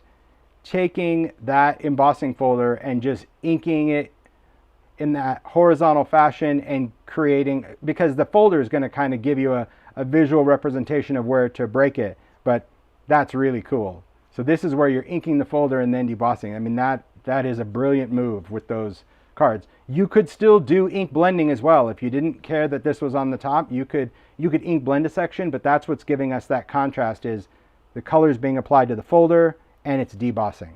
I love the color. It just, yeah, this one. Like, I want this sweater. I do. I'd wear both sweaters because I like the colors. Very cool. And just, again, ideas. That sled, that's just good. And when you love the sled, well, just use it as many times as you want. Take a look at this that Vicky did. This is a larger etc. tag, and this is mountain cabin for Christmas all the way. So here she cut 3 sleds, so it's like the sleds are hanging outside the cabin or right inside the mudroom, but look at all the detail that Vicky did. So we start with the background. Of course, that's the wood grain 3D folder. Look at the nails. So these are Ideology tack nails. So these tack nails are like, they're not like nails from the hardware store. You can hammer them, but they're made out of a different metal, so they bend really well. They're kind of hand done, meaning that they're not perfect, so they give you this really cool hammered vibe. I love how she used them along the wood to make it look like, I mean, see how they're bent over? It's so good. So good. And she didn't even use Mario's table for that, because see some of the nails come back, and then you can just flatten them because it's a soft enough metal that you can just bend the end of those down. Then she took the etc. trim and made a little ledge. These right here are Ideology hitch fasteners that she used, and then she's got those 3 sleds, and look at that. You can use embossing glaze, you can use resist spray. I'm not sure what she used to create that little bit of a sheen or shine. They all have a little Ideology tiny bell, so it's a little jingle bell that just hangs around there. We've got the metallic cardstock, so you got metallic that adds to that metal element. And this is when Lisa and I were doing this, I'm like, okay, we need this die, and we need these pieces. Oh, and we need this little strip, but that strip needs to not be part of that because that needs to be a different, all these pieces, like when you look at a sled, they're just different colors. I wanted little rails because the rails are usually wood rails that sit on top of the metal. And I think every detail and how the makers played out, just perfect. And then take a look at what she did with Big Tidings. So industrial. Just, this looks like a metal sign that I would totally buy for the house. But cutting this out of cardstock, you can either use metallic cardstock. Most likely Vicky went in and used ink or paint to create this metallic feel. And then again, going in, these are Ideology hardware heads. So those hardware heads just give it such a handmade, where it's like this is metal attached to wood, because there's that wood in the background. And then I love seeing the Festive Gatherings, that eucalyptus that comes up. So you see from a scale perspective how things play together. That this comes with elements, but when you put it with this, that looks good, and these work with this, but then this vibe really works with this. It's very, very cool. I absolutely love that. So good. Yeah, I love that little scuffity bit and those nails. Let's make Yum. your joy into a sign. That's just good. So good. All right. Beautiful, right? Beautiful makes with the vintage sled. We're going to keep going. We're going to keep moving right along. I'd like to tell you we're halfway through, but we're not. But that's all right, because we're full of inspiration around here. We are. I think that's what this is all about. Sit back, relax, have a cup of cocoa. There we go. So this one, Kath created this. I love this panel. And man, I got to say, Kath, you always rock your makes, but tiny lights for the win, because she put tiny lights in this one too. And this was razzle dazzle all the way when I lit this thing up, because I always check to make sure that the lights are on. But take a look at that. What the what. I mean, that's so beautiful. And when you stand this up, you have such a beautiful glow. Absolutely fabulous. But I'll shut this off so I can get close enough to the camera to show you. I love this, Kath. She created these panels. This right here, this is fabric. This is beautiful. Love that linen wrapped panels right here. And then these look like facades. They may or may not be, but this kind of looks like an etc. facade. I'm not sure. I think it is. Maybe she cut her own. I love these are ideology hinges. These have been retired, but what a great use for those. Take a look here at the colorized Candleshop. I love seeing those candles layered. There's joy. But then when you look at this, my gosh. So this is embossed in vellum. So you can see back here the vellum. And then she just went in. This looks like just like a little bit of gold. She said it's facades covered in your holiday fabric. Oh my word. Yeah, this is retired holiday fabric. Isn't it great? It's so good. It's just, Kath, you're amazing. Magic. This looks like a little bit of foundry wax. You can use foundry wax or you can use gold pen, but look how she went in and just highlighted those stones. So not the whole thing. She just went in just with a brush, dipped that down. Foundry wax really ignites. But these, oh, shut it. Okay, I'm guessing, I think these are the centers of these. Because I'm like, these are tiny little sparkles. They might be sparkles from the Forest shadows, but these really look like the insides of these little berries. See these little red sparkles? Because I'm like, this is not part of the folder, like the metallic. But those little tiny pieces, are they? Let's see. Oh yeah, that's foundry wax. I think those little sparkles are the insides of those berries. I mean, just so many brilliant ideas in like one creative brain. See? Oh, yep, you got it. See? That's just magic. See, using all those pieces, if you're cutting out a lot of berries, save those. There's the little sparkles. So see, if you wanted sparkles and you didn't get Forest shadows, save the inside of the berries. That's a great idea. That really is. And I love just seeing there's that little candle holder. Again, you don't need to use the tray. It's perfect size here.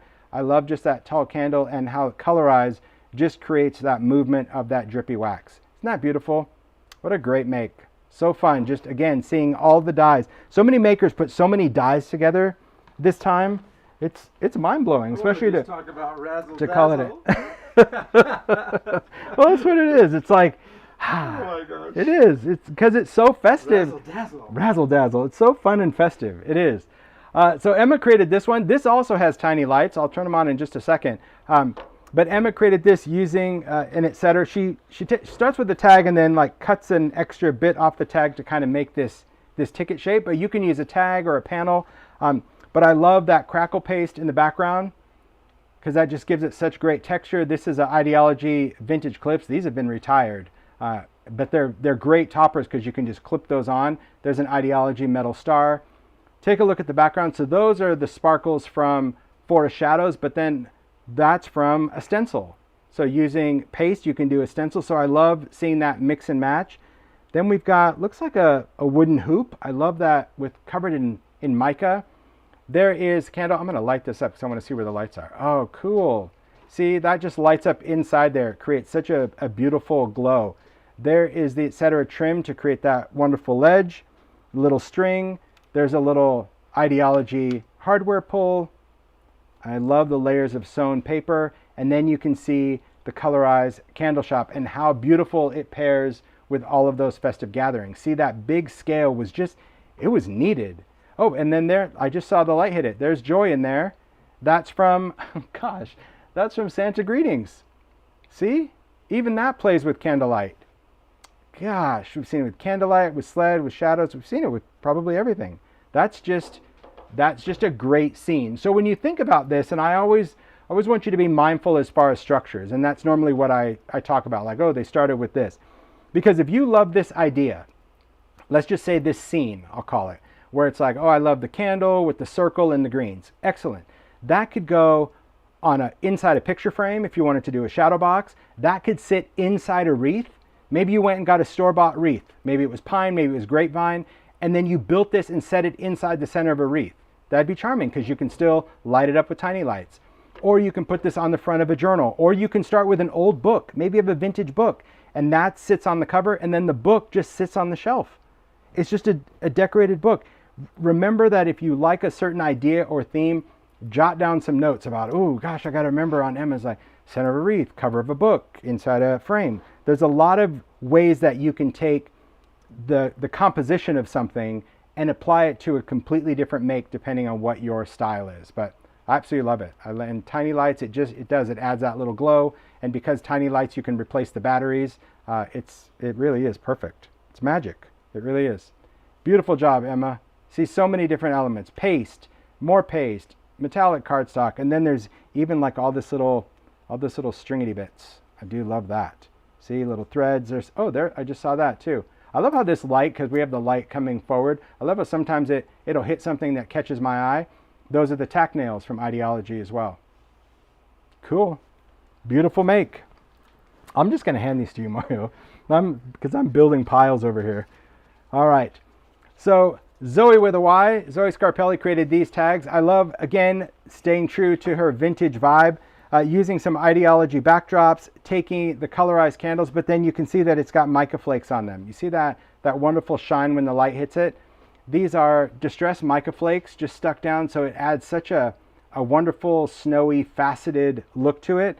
But I love these candles. So the candles could be just drippy, grungy. You can use collage medium, you can use distressed crayon, you can use your inks, but they have such a great realistic look. I think it just has to do with how Lisa was really able to capture the fluid look and feel of candle wax. That's what I wanted. I'm like, I just want them to be like, we need to work from the back forward. So as you're building up paper, that automatically creates the ridge. But believe it or not, this is all connected.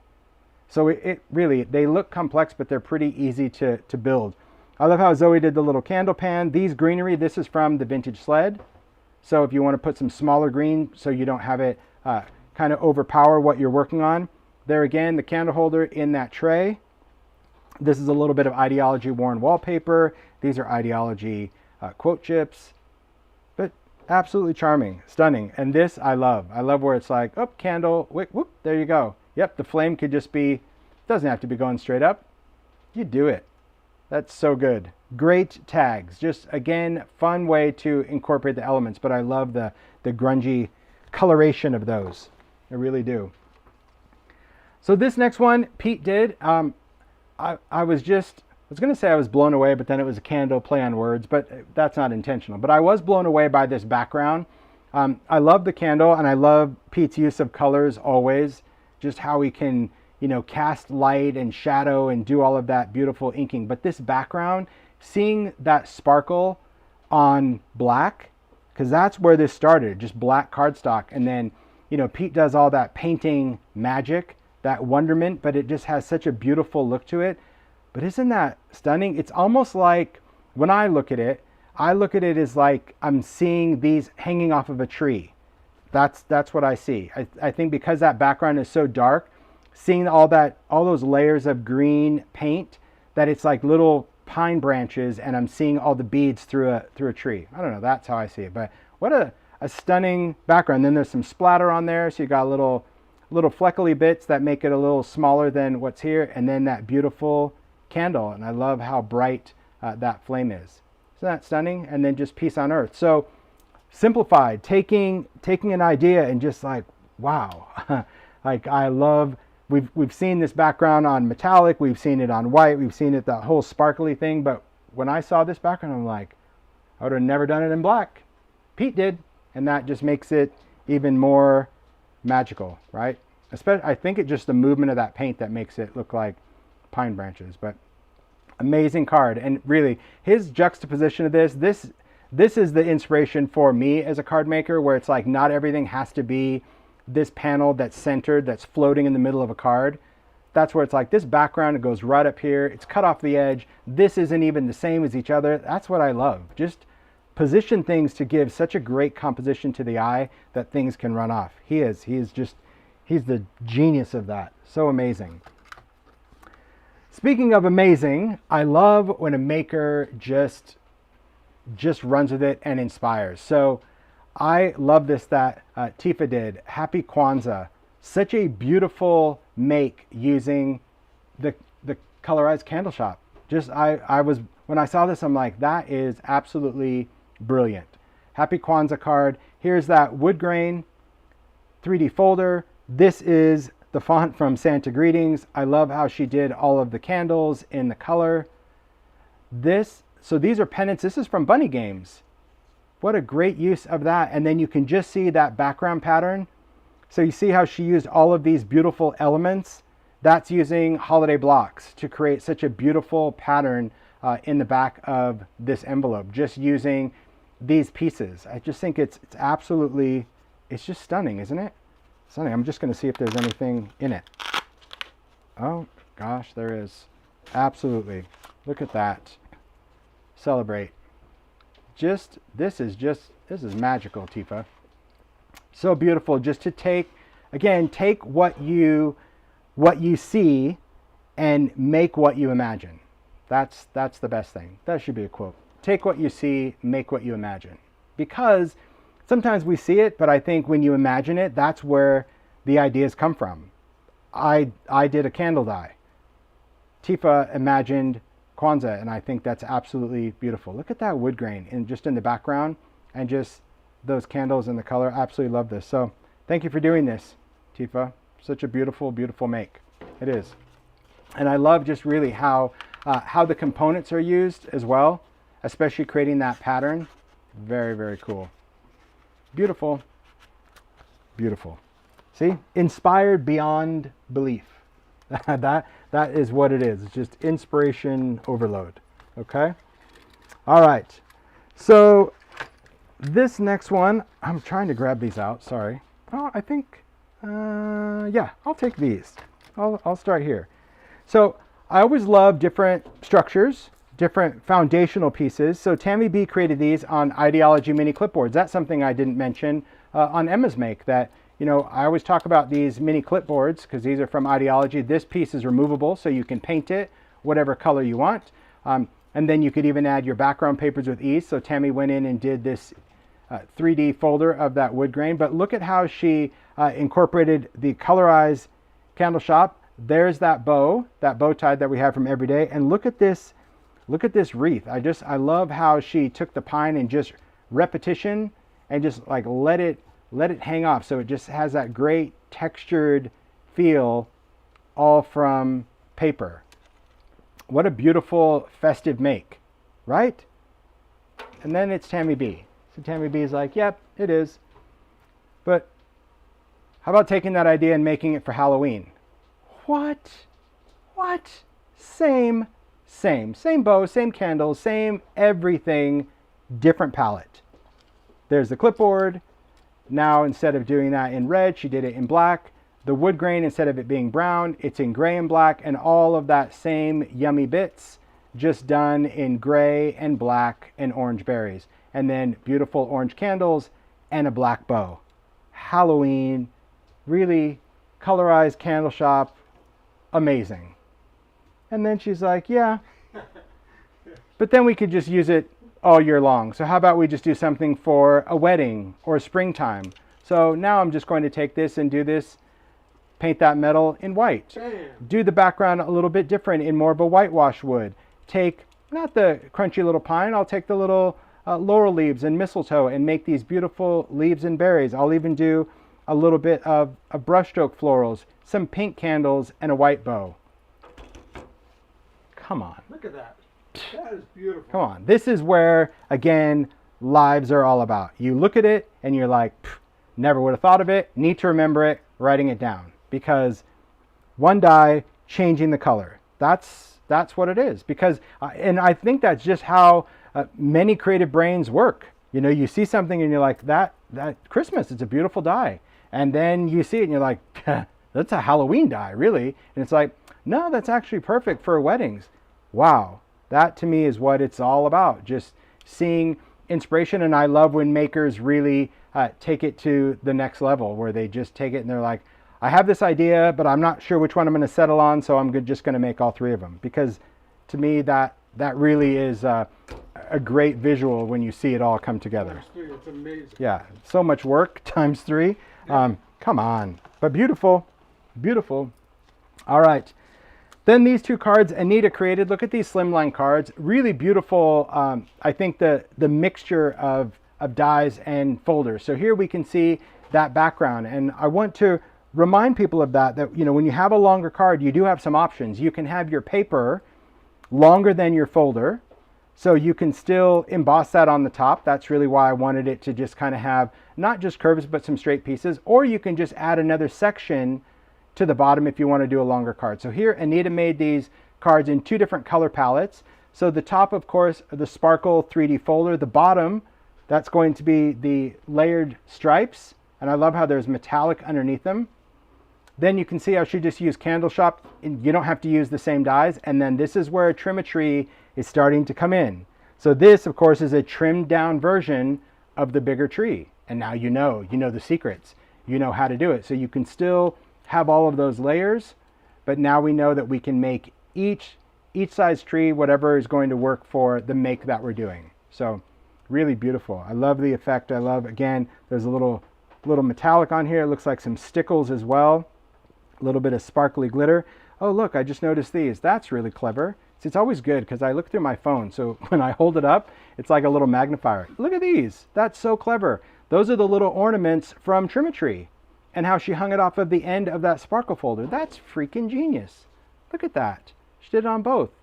I just thought they were like little doodads, little bobbly bits. But these, having those little ornaments, brilliant, charming. I also love, well, now I get it. Now I'm pay attention, Holtz, because now I'm seeing a whole new thing. I see the tree, I see it in the tray, I see the star, like you're kind of getting ready to decorate. And so there's extra little ornaments sitting around. Those are wonderful, Anita. Absolutely brilliant. Great idea with dies and folders, and see all those little things, those little nuances. You never know. You never know what you're going to see. Never know. Bobbly bits? Yes, they are little bobbly bits. Oh, speaking of bobbly bits, take a look at this thing. Wazoo! This is it. Sharon created this one. Look at this colorful wonderment right here. All is calm, all is bright, and bright indeed. I love it. So I love that I think what makes it even like more colorful and kabam is the fact that we've got this background that's like starting with craft. And then I love how Sharon did the full tree. So there's actual size of Trim-a-Tree with the red, but look at all those ornaments that she did. And I love the colors. It's got little sparkles in there. I mean, this is loaded up. This is what I like. Loaded up. Put all of those ornaments in the same thing. I do love ornaments, don't I, Mario? Clusters of them because they're good, all the colors, but beautiful. So and you can keep going. And the other thing that was really important when we were designing this, if you noticed or not, the ornaments are different sizes as well. So when you're using a lot of them, I didn't want them all to be the same size. And I also wanted that as you got to the top of the tree, you'd have smaller ornaments. So it created a better perspective, right? I learned that also at Disney. When you look at Disneyland, you can see that the ornaments at the bottom of their trees are bigger than the ones at the top because it just creates a whole different dynamic and perspective. So I love it. Magic and merriment all around. All right, so this next one, Barbara created this card. Take a look at this woodsy feel for Trim-a-Tree because you don't have to load it up with ornaments if you don't want to. You can see the background is that beautiful wood grain 3D. It's used on so many things because it's just such a great folder. Here we can see the tree all inked, all splattery. I love how Barbara just uses just certain colors, and she does a lot of repetition for them, like the card base, the colors she used on the ornaments, and what she used for joy, because it's a big word, so it can go with a big tree. And then there is the bucket there. You can see the star, how having those pieces really does make it look dimensional, but she kind of gave it a little bit of a bend.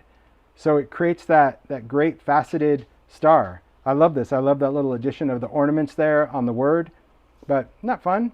Such a great color palette for a colorful tree. All right. Beautiful. So many things. So many ideas. We just got to keep going. Because I look at the table, I'm like, we got a lot of ideas. So Tammy created this one. If you follow Tammy on social, you notice that she came into a big stamp collection, and she wanted to use these stamps. And she's like, they don't have any value, so Don't yuck my yum. But this was about taking those, and she created her own background papers with these stamps. So these are all done with vintage stamps that she uses as her background, but then she used them as paper to die cut. How cool. How cool is that? This definitely inspired something. I'm not going to say any more, but it was an inspiration thanks to Tammy. But I love this card because, one, I just love the paper that was used, right? Whether you're cutting up packaging or gift wrap or repurposing gift tags or cards, you can certainly do that and cut it apart. But I also love how she used the silhouette of that large tree die. Remember I showed you on Trimmetry that the base tree is just a big tree. That's what she used. So there's no positive part of that. She just used the negative opening to reveal that cool background. She stuck joy on there and then those holly elements. And then I love how she just clipped on that little stamp. It was a beautiful card. And if that wasn't enough, because I did message her, I'm like, oh my gosh, I absolutely love this card. It's so cool. I love the stamps. Because when I was setting up last night, I texted her and she's like, oh, well, if you open the card, I included a little something for you. And I'm like, oh, okay. You ready? Come on. Come on. Does that just give you goosies? That just gives me goosebumps. A vintage Walt Disney postage stamp from 1969. I mean, how sweet is that? That's just sweet. That just gave me all the feels again. Because I'm like, oh yeah, oh man, that's magic. So awesome. Isn't that sweet? So sweet. So thanks, Tammy B. Very sweet. And I just love that because that really is just about paying it forward, right? That's what it's all about. That's what it's all about. All right. As we go through the cards, there really are a lot of fun inspiration with Trimmetry. I've got to take this here.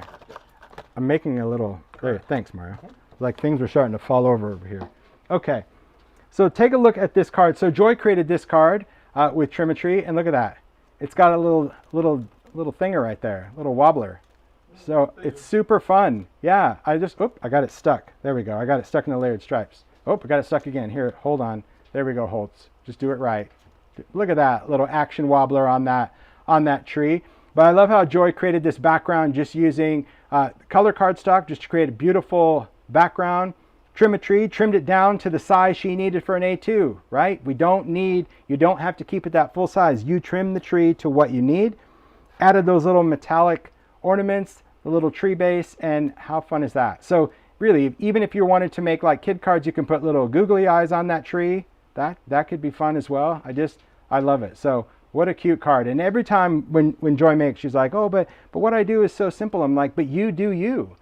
Because simple has brilliant ideas.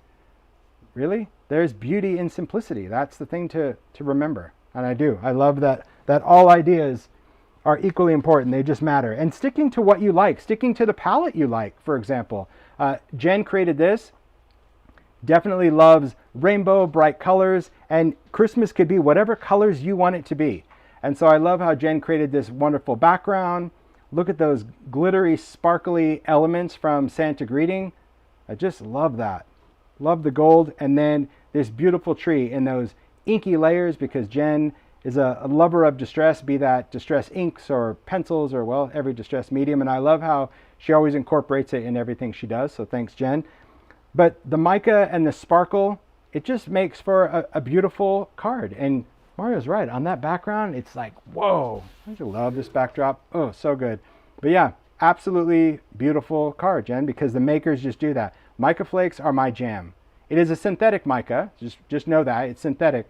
But it looks so real and so perfect. I absolutely love it. Beautiful, beautiful.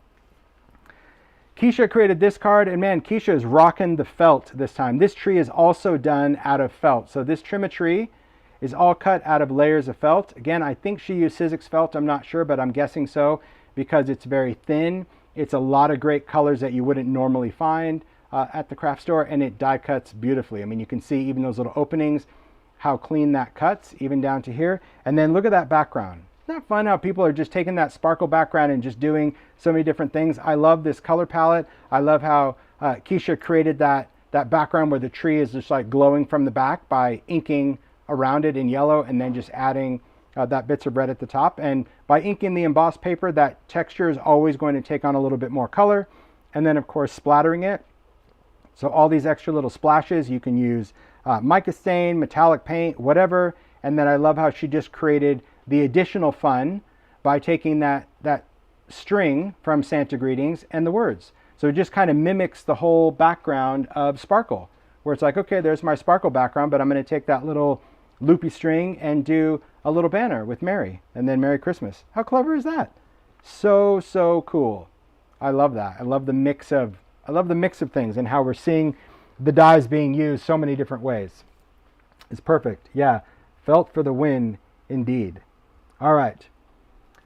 So then we have this one, and I mean, this is just like, it's just Emma magic. Let me see, it had tiny lights? No, I just wanted to see if it lit up. So Emma created this one. Again, I'll start back here so you can see the scale of it. This is an etc. tag, but then Emma just started building a scene, and a scene that you can use many different things on. So let's break it down. So down here I see this is that little thing from Holiday Blocks, just on repeat, and I love those little dimensional elements. This is Ideology Ephemera. Then we've got that little ledge, etc. trims. There's some baubles mixed in mica and some snow. There's our trimmetry, and see, this is what I was saying. Like, you can cut as many layers, curl it, add a little bit of snow to it, a little bit of paint, little snowfall grit paste, little glitter. But then look at this, the gates, right? So this is a Sizzix die I did. I don't know if they're called iron gates, Gothic gates. They're gates, just know.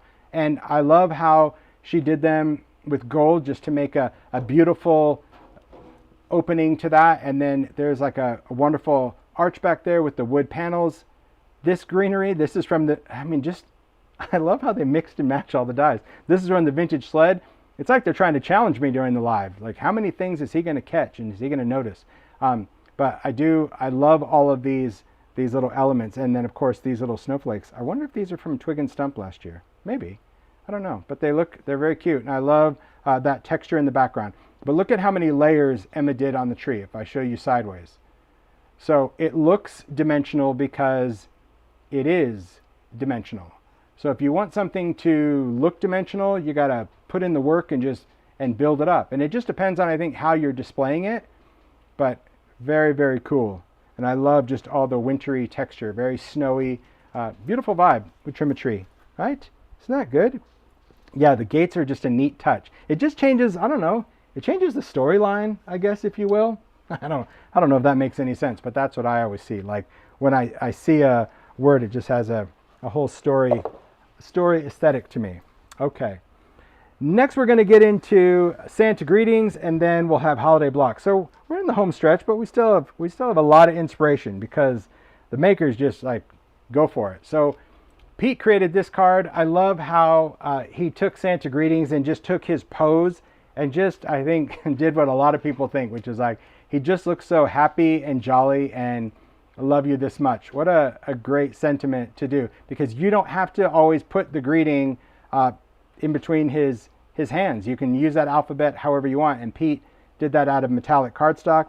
I love his color choices for Santa, and I love this background. So there's a background panel. We saw Debbie do that with just white on white, but Pete just created a background panel using the die cuts. So these right here are Festive Gatherings, did some colors, put them on a square, then cut that, and that became his patterned paper for his card, right? Great idea.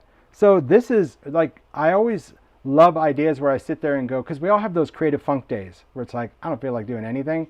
The ideas have just left me for the day. Okay, I'm just going to cut out some things and just make some background papers and then cut this up, and this could be many different cards. I love it. I thought it was very, very cute, and what a great love card for the holidays. Beautiful job, Pete. So good. It is. So fun. Yeah, he is fun. And people really have a lot of, I don't know, a lot of different ideas for him. He's just so cool. Different uses. Super clever. And the ideas really, they started just kind of, I don't know, evolving and morphing. All right, let me take this one because I've got to be careful with these because these are like dimensional little pieces. So Jen created this one, and I love seeing Jen do dimensional makes. A lot of times Jen sticks to cards, but this, she was really inspired to do a little box. So you can take a vignette, you can take a box that you find at the craft store, and I love how she used that same little glitter like what she did on her card, but just used it just with, you can do the paper string or you can do regular string, whatever you want. You can take little elements, they could be buttons, they could be ideology. She added some baubles. But look at her cute little Santa, just doing all of the coloring herself. So you can do Copics, watercolors, pencils. I love his little gold belt, but just like that he's in pink. And then we've got some glitter in here from an Ideology Woodland and some snow. But cute, right? Cute little holiday make to take a die and use it as an accent for a decor piece. And yeah, the colors are really cute, especially for people that like more of the candy or confection colors for the holidays and a little sparkle. See, that's what Jen does. She does what she does. She sticks to the things that she likes. Just going to get some glitter off. There we go. Yeah, I see your sparkly all over. Oh, it's sparkly. That's it. So take a look at this box that Debbie Adams did. So the box stands up like this, just so you can see. But I love how she takes the dies and made them so dimensional. You'll see, like, look at how many dimensional layers. I love how the colorized, instead of sticking them all down, how Debbie just went in. I mean, that's some thin foam tape cutting. But I absolutely love it. And then you can see the brick embossing folder, how she made the chimney with the little snow top. But look at this. It's a little gift box. What? How cute is that? So we've got the little candy stick, and she did the candy stick just using that layered stripe die, just taking that. So imagine making a background from the layered stripe die and then cutting it into candy canes.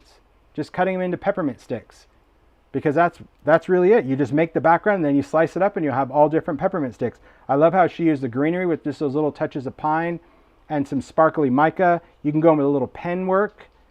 These are from Ideology, so it makes a little sign. And I really like, because she did leave me a note, about the importance of building layers off of your foundation, which allows the lid of the box to go on easier. Does that, see, on and off? Because you gave yourself some space. But I think that just adds to the depth, and I love how it's got For You. I also love how she just did some little paper cut panels behind the letters to really make them stand out. So if you feel that your alphabet's getting lost, just cut some little bits of paper and put those behind. It also adds some color. But here you can see there's Santa. He's just cute. And those little bits of pine, yeah, he's got such personality depending on how it's colored and different colors.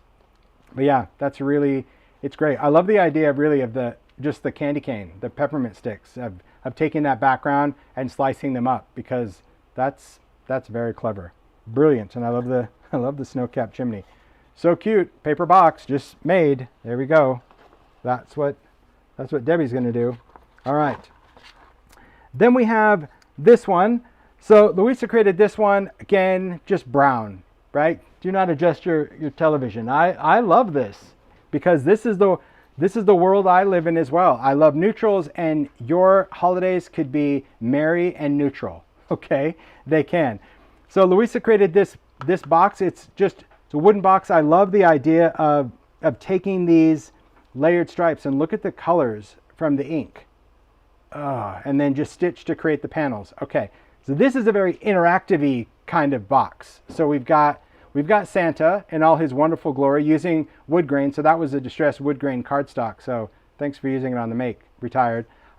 Then we have this Ideology word plaque, and this is going to be important because there is an interactive feature. So again, I love the offsetness of this, but inside, because the box does open, so there's like the wood that kind of fits in here. We've got these little elements, so I'll set this off to the side. It's full of cards. So I'm going to show you the cards before I show you what's in the little bag. So inside here, take a look at all of these wonderful little cards. So we've seen that with the Festive Gatherings, and you've seen them in all these colors. But again, look at how stunning they are in neutral. And I think even if you didn't necessarily use these sentiments, these label stickers from Ideology that say like wintry things, just the colors of the cream, the black, the brown, all of these little stitched elements, you can see all these die cut pieces. I mean, it's really amazing to see the detail, and each card is like its own work of art. So where it's like, oh, I'm going to take this background. Okay, I'm going to use these die cut pieces from Holiday Blocks. I'm going to use that little stripe background because I'm going to cut it apart and use it on other things. But isn't that palette choice just, it's remarkable, especially there's that black wood grain. I love that, one of my favorites. I think I need to get a little bit more of that. I saw it. I love that little piece on earth. Again, watercolory background. I mean, then there's stitching on every one of these. So much detail. And you don't have to do it like this. This is very cool. I just noticed that. So this is just inked. So taking that light wood grain and then doing a little stencil and then inking that dark just to create that circle. But what a great little card box. And this could be a gift to someone where you're gifting them cards, because remember the whole thing where it comes to making. Not everyone's a maker. So some people go, what do you do with all the things you make? Well, they could be for yourself, they could be for decor, or they could be for a gift. So you can make someone a set of cards that they could send to their family and friends for the holidays, because everybody loves to send holiday cards, just not everybody likes to make them. That's okay. So here's where this gets really cute with what's in the bag. So I'm going to put the lid back on, and it was a little tricky at first because you want to line this up, but it's not. He's kind of offset, but he fits really great. So here we've got Santa, and again, he looks wooden because the cardstock is wooden. Could you use an embossing folder? Yes, but you want to be careful of all that texture because he won't really look right. So you want some type of wood grain. But we have a white wood grain in distress. It just doesn't have the two-tone. But in here, let me take these out. Where do you see these? All right. These are little paper tiles with numbers on them. Now, all of these numbers, this is the font from Santa Greetings, and it's an entire countdown. So there's all of these different numbers. You can see that you can kind of even hear it because the table that I work on is metal, but this is metal. So she put a little magnet on the back of each one of these, and these can be a countdown to Christmas. So she's got the whole set. There we go. There's your 0. And so you can go in, and because the magnet just sticks to this, you can do an entire countdown. I know I started with 25, but you get the idea that you can just take all of those numbers and they stick right onto that embellishment. Isn't that great? So if you're not using it that way, you still have an embellishment, but I do love the fact that you can go in and do a calendar that way, even if it's going to be a desk calendar, because it can also just sit up on the box. But really clever, right? Clever use for little magnets that you want to put in there, because I think it's full of wonder. Right? You got to have a magicalness that is full of wonder. Isn't that great? Super fun, super clever. So I love that. So let me put these little pieces back. I know, so many ideas and like so much work of a make, but the makers get their make, so that it's worth putting in all that little time. There we go. Okay, put in a little bag, and we'll put that back in the box. Perfect. Cute make, isn't it? Very, very cute. It is. It's so cute. Just the ideas of what you can do with dies, that to me is what makes everything worthwhile. So Juliana created this. So it starts with a card, but then there's also this. So I'm just going to start with the card because I love the detail that Juliana put into this. Again, Santa has a little bit more of a vintage vibe because you've got all that inked cardstock again on that wood grain background. But this is cool because I like how she created the card, but then also sent this second make, because it's very, very clever to be mindful that even if you're not sending out cards, or maybe you are, but you're not going to send out handmade cards, you can take an idea and play it many, many different ways. But I love the detailing of just the inked up cardstock, that wood grain, that little sewing. But here she created this really fun banner. Take a look at this. So I'm going to move this card out of the way. But Juliana created this. I'll kind of turn it just to see if I can get as much of it on screen as can. There we go. That's not too bad. You can see it. But here it's taking those panels where we've got that wood grain background. We've got 2 panels using the big Tidings, Joy and Noel. Then just using the tree, and again, trimming the tree to whatever size you need. And then you can have Santa in the middle. Just using some eyelets, some ribbon that threads behind the entire thing. And then you have just a wonderful little decor, little banner that you can hang up. But isn't that fun? So if you don't make cards, you can still take that idea and tie them together. Or if you want to just utilize these panels and say, you know what, I'm going to do a card, but I'm going to send them some additional pieces and be like, oh, here's a little banner. They got holes. Add this card to the center. I mean, there's a lot of ideas that you can be inspired by that make. But so much time and detail, and I love the vintage feel and colors that Juliana uses. And you can see just all those little layers of the tree. Like for me, I love that the layers of trim a tree are just kind of loose, because it does give a little bit more dimension and texture to the tree. Of course, he's just adorable. But yeah, so many things that you can do, and then just a play on the ornaments and the stand and the cut at the bottom. Beautiful, right? So clever. So clever. It's just so good. It's so good. Thank you. You're welcome. All right. Then we have another make from Louisa, and it's like, man, how many hours, days, weeks were spent on this? So here is this, it's this book card box that she created, and it's very clever because it says Christmas card, so that's just using the Santa greetings, but it's a box, so you can use chipboard, you can use panels, you can use whatever. I love that it's got like this torn back edge, very grungy, very vintage, but you could do this clean. You could do this clean and wintry. Don't be turned off by that. I happen to love the world of grunge. There is the stripes, but then look at this background paper. So that's taking all those alphabets and just spelling it out just to create a background. Then we've got a little frame. There's the -25. So just take the 2 and the 5 and create a pattern, you know, cutting it right side up, upside down.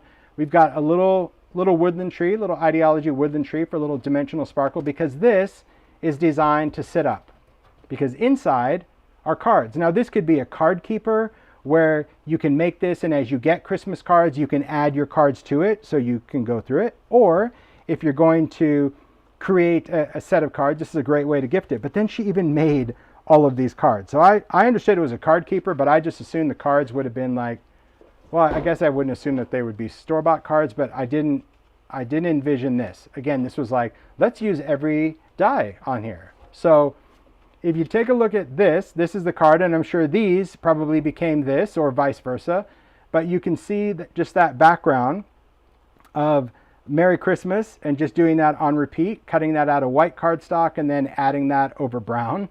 I just think that's so cool. Then when there's a stick that's stitched on to give it a cool woodland feel.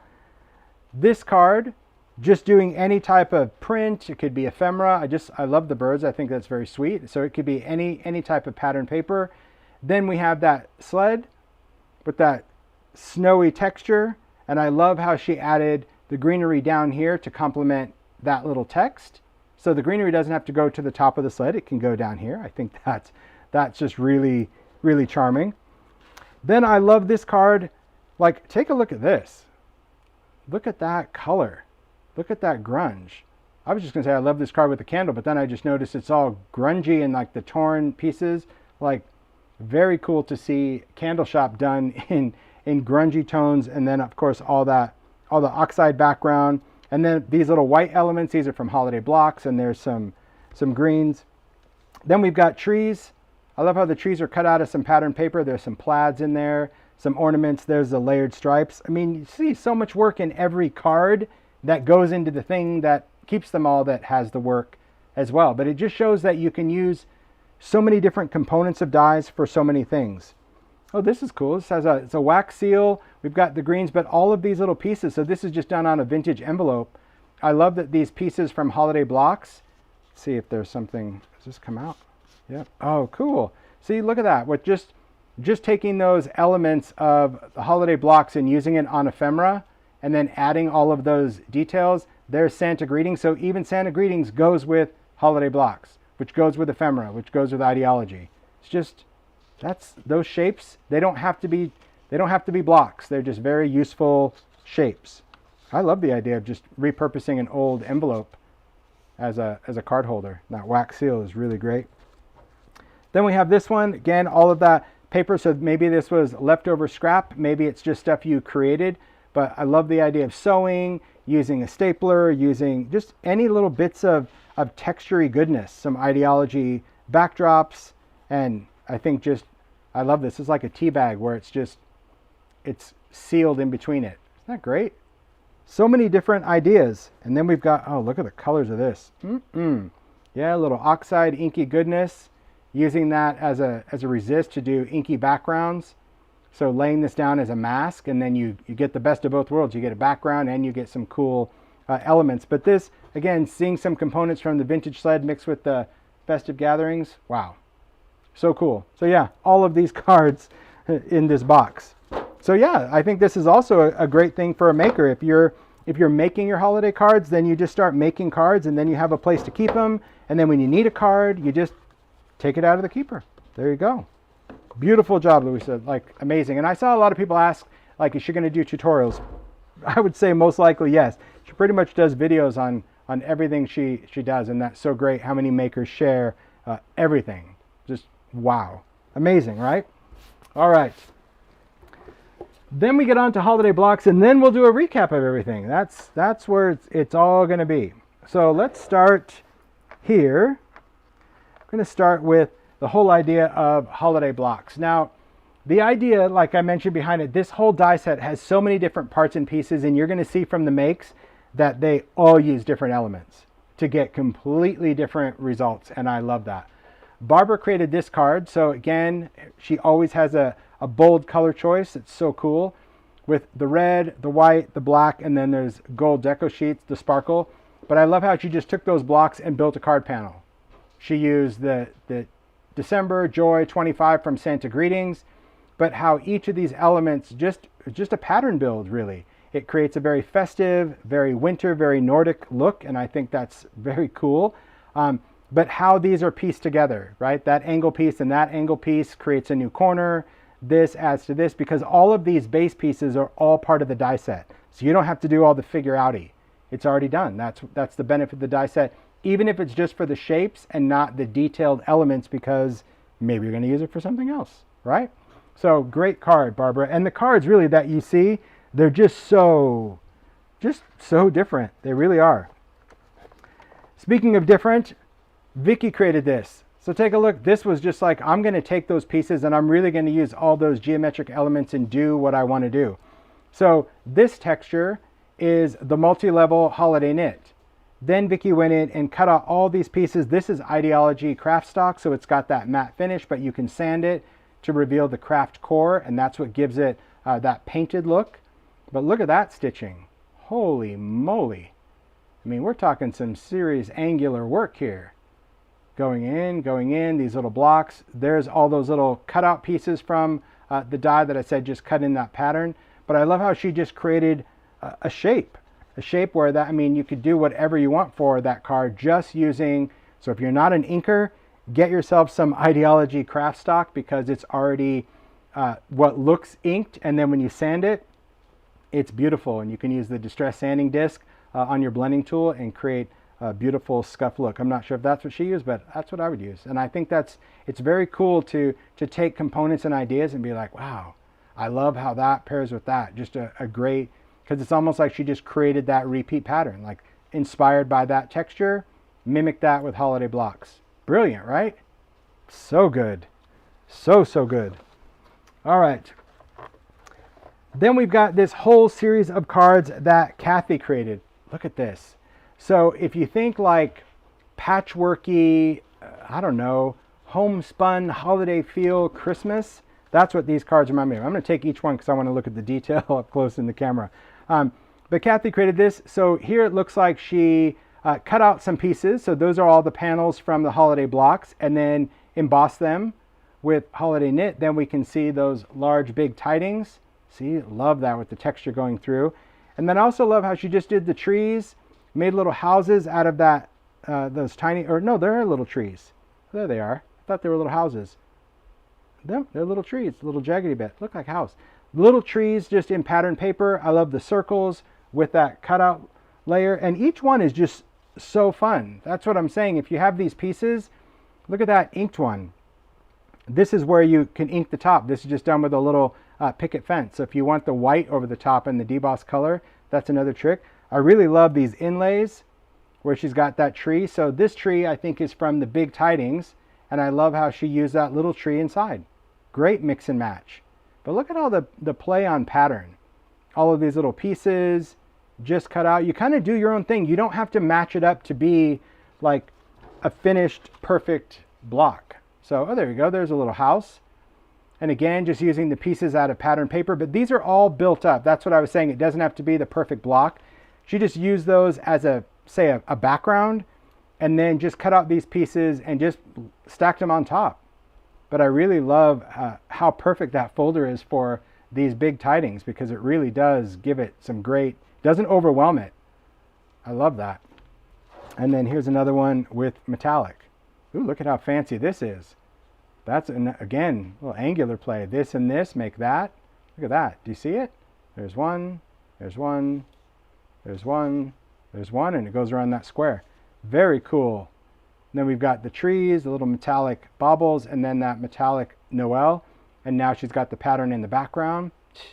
See? This is just sitting down and taking what you have and just playing around with it. It's so good. Holiday blocks for the win, because it's like it's creative building blocks for the holidays and beyond. There's so many ways. So here Pete created these, and I love his use of color. Wowza. Look at this little card series that Pete used. So this is to remind you of the whole thing with holiday blocks. It could be any color, it could be any pieces, it could be any combination. You can put them together, you can do your painting, you can do your inking, you can do your sanding, and you can create these panels and make a square, add them onto a card that's been stamped. But it doesn't always have to be the block that you see on the package. You can go as small as adding 2 pieces, and there's a card. Adding a rectangle, making another card, because remember, you don't have to stick to a certain card size just because someone says. Just use whatever card size you want. And then you can also do a more vertical card. So doing the holiday blocks is about making the blocks and then just deciding how many blocks you want to build on a card. Get that? So good. I love how they're used, how you've got that on top of this tree, these are overlaid, this is layered, but then you've got this kind of, that looks like a star shining, but this kind of looks like a sun or a moon over the trees. It's really, I don't know. I love these shapes. I was so inspired by this art, and I'm so grateful that Lisa was like, yeah, we can. She did all the figuring out. I did not. I have to give, I saw the art, and I'm like, wouldn't it be cool if it would do this, this, and this? And she's like, well, I can try to make it work. I'm like, but it all has to be like mathematically matchy-matchy, and I can't figure that out, and she did. And I love the outcome and how the makers just took that inspiration and created so many different styles from this die set. So Stacy created these. I thought these were really, really charming. Again, very, very country cabiny Christmas. So the base is a vignette box. So you can take one of the vignette boxes. She covered it in paper, or you can do inky paper. And then you take the dies. I love how she took the dies. This right here, she even layered the die over some fabric. So even if you can't necessarily cut the fabric, and I'm not sure if she cut the fabric with the die or not, but these are pretty easy to replicate if you wanted to add some more texture and add a textile element to it. So I love that little bit of kind of chambray, kind of denim. But then just each one of these little tiles is its own little scene. Like that circle looks like a moon behind the trees. That little arrow looks like a little mountain, and then it's stitched. So cool. And each one of these really could be a great card front, but I love how she just stepped it up and she's like, okay, I'm going to make an extra little paper tab, tie that on, and then you untie it, and then the box just opens, and it could be a great little gift box. You could put a gift card in here, candy, treats, whatever element that you want. Oh, cool. Stacy said, yes, she cut the fabric with the dies. That's great. Well, they're framelits, so that's really great that it cut through it. I love that. And look at this with the more festive palette. It's so charming, isn't it? Just the imagination and just taking like a whole wonderland or very winter. And to me, I love the whole feeling and vibe that these have. It can be very festive, but it can also be very winter and woodsy. Isn't that clever? Super, super clever. And if you don't want to do the whole functioning box thing, you can still just take the vignette box and just work from the back and stand it up. So it can still be just art blocks that you build out of holiday blocks. And I love how these pieces, Stacy's like, I love how they worked and they actually matched up to the size of that vignette. Like, yes, not by plan, but happy it did too. Of course you figured that out. Of course, yeah. You and Lisa figured All right. all that out. Well, of course we did that. All right. So these two panels, Sharon created, and I think these are so great just to remind you of the power of what you want to do with a die. So she got these frames. I'm not sure if these frames are from IKEA. I'm guessing maybe they are, maybe they aren't. But you can take a frame, and I love how Sharon went in. I'm just going to hold it so the light really goes on the inside, and you can see all the beautiful colors. It's layered up from the background. all the layers have foam adhesive behind it. But look at those panels, those works of art. That's really what that is. The whole thing of works of art using whatever colors. Look at that one with the teal and the purple. I mean, how beautiful is that? So this is about taking your holiday blocks and making art, making gifts. It is like making a quilt. It's just done with paper and die cuts, and you don't have to sew. You can stick, but you can certainly sew it the way that Stacy did. But I love the idea behind putting it in a dimensional frame that can kind of float from the background, but also just the use of colors. Like I told you, it was very, very Mary Blair, just very small world look to it. I think it's beautiful, isn't it? And I think the frames it's a great thing. So if you're looking for gift ideas, this is it. You just sit down with, and I mean, what I also like is the simplicity of it. Like, I don't even know if there's any inking involved. This is about like cardstock, some foam tape, and just building. Off you go. You could add some ink. You could do a little lost shadow if you wanted to create a little subtlety on it, but just absolutely beautiful, Sharon. I love both colors and totally different compositions. I know I can't fit them both in frame at the same time. I'm trying to, but magical, isn't it? Sheesh, so good. I love everything about these two. I really do. They're so good. Those are beautiful. They are. They're just beautiful. And then we'll wrap this up with makes that Paula did, and a shout out to Paula, because I did challenge her. I'm like, and by challenging I mean last week, where I was like, hey Paula, I don't know if any maker did this, and she's like, I don't think they did. I'm like, I'd really like you to do that, and can you get it done in like 2 days? And she's like, sure, okay. Sure. So thanks, Paula. So she created things because here's what I wanted. I just said, did anyone use the holiday blocks in a very funky pattern play thing where you still kept them flat, but you really played around with patterns? She's like, well, kind of some, Kathy did some cool dimensional ones. I'm like, no, but I mean like stuck with the block. She's like, well, no, but she did it. So Paula created these, and this is where that whole using sparkle paste and painting the distressed sparkle paste on paper, this is when she's like, have you tried this? Because take a look at it. So you'll see the card, but you'll see what I mean in just a second. So Paula added, look at that. She added distressed sparkle paste, painting it onto the papers, and you just get the most amazing sparkle on all of the papers. So the entire card sparkles just by painting it on. You paint it on color cardstock, you can paint it on ideology backdrops, and it just gives the most wonderful sparkly vibe. And because it is sparkle paste, the glitter is not going to come off, because you're not using loose glitter. You're using the paste, but you're not using it with a palette knife, you're using it with a paintbrush. And you paint it on and let it dry, and you can die cut it before or after. It's totally up to you as long as it's dry.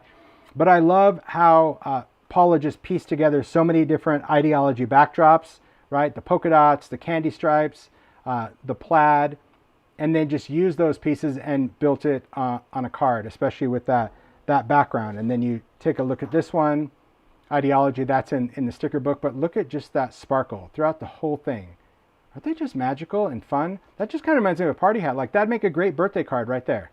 That little square with that and that little thing, and happy birthday. See? Holiday blocks beyond the holidays. I just think it's a fun use for different papers, but sticking within that block pattern for me, then I don't have to think so much about composition because I'm just building a block, Told you, 5-year-old fueled by candy. That's me. So I think the easier, the better. And I love those cards.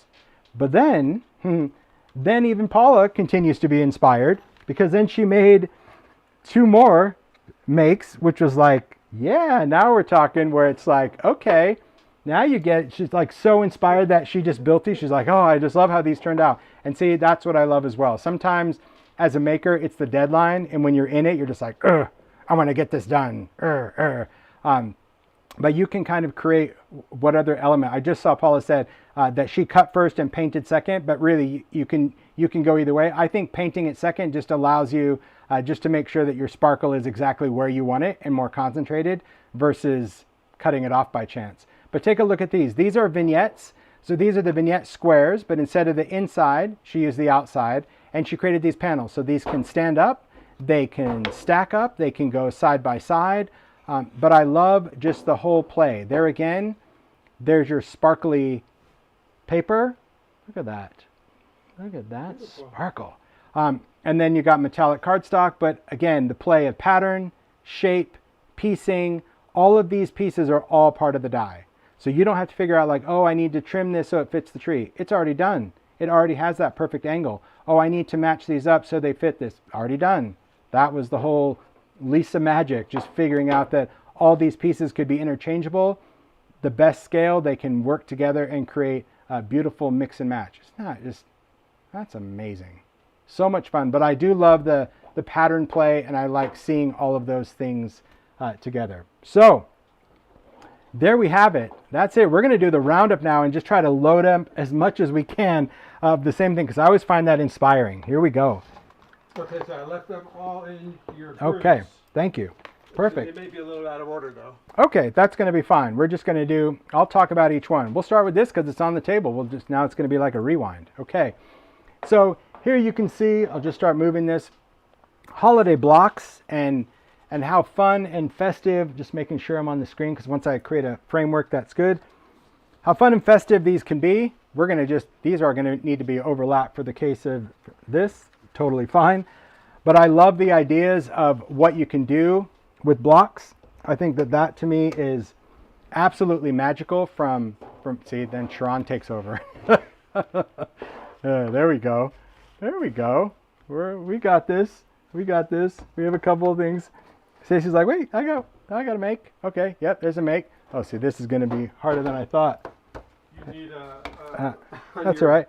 Yeah. Then, like a wide yeah, lens. I know. Then we have Barbara's. That's all right. I normally try to photograph these and put them in my stories later. So I'll do a little photograph because I got this. I got this.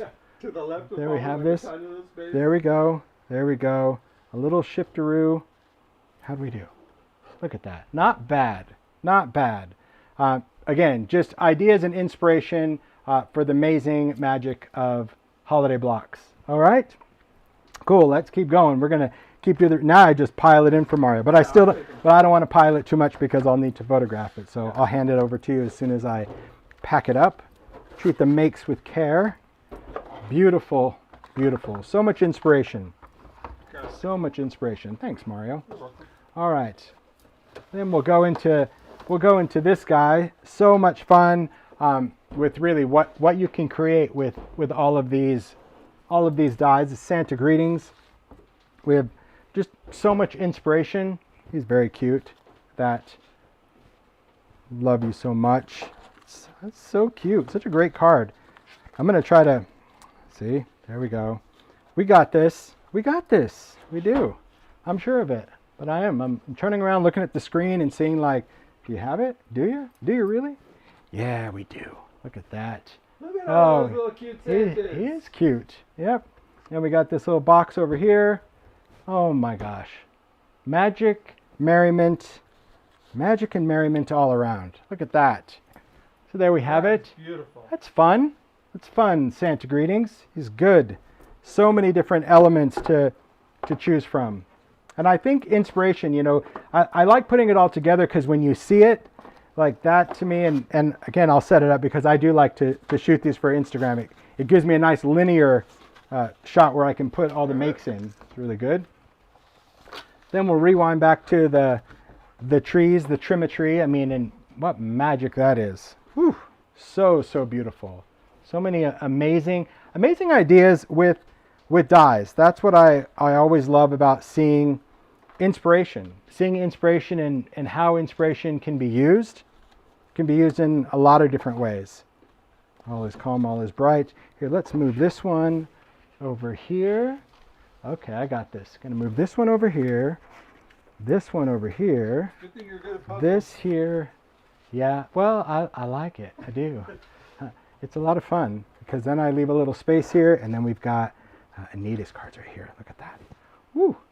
So pretty. So pretty. There's a lot. There's a lot to go in. We'll scoot this over a little bit, but you get the idea, right? You do. So much inspiration. So much so much magic. I think that's so good when you rewind and you look at all this. You're like, oh yeah, there's that, and oh the little wobbly thing, and I just love it.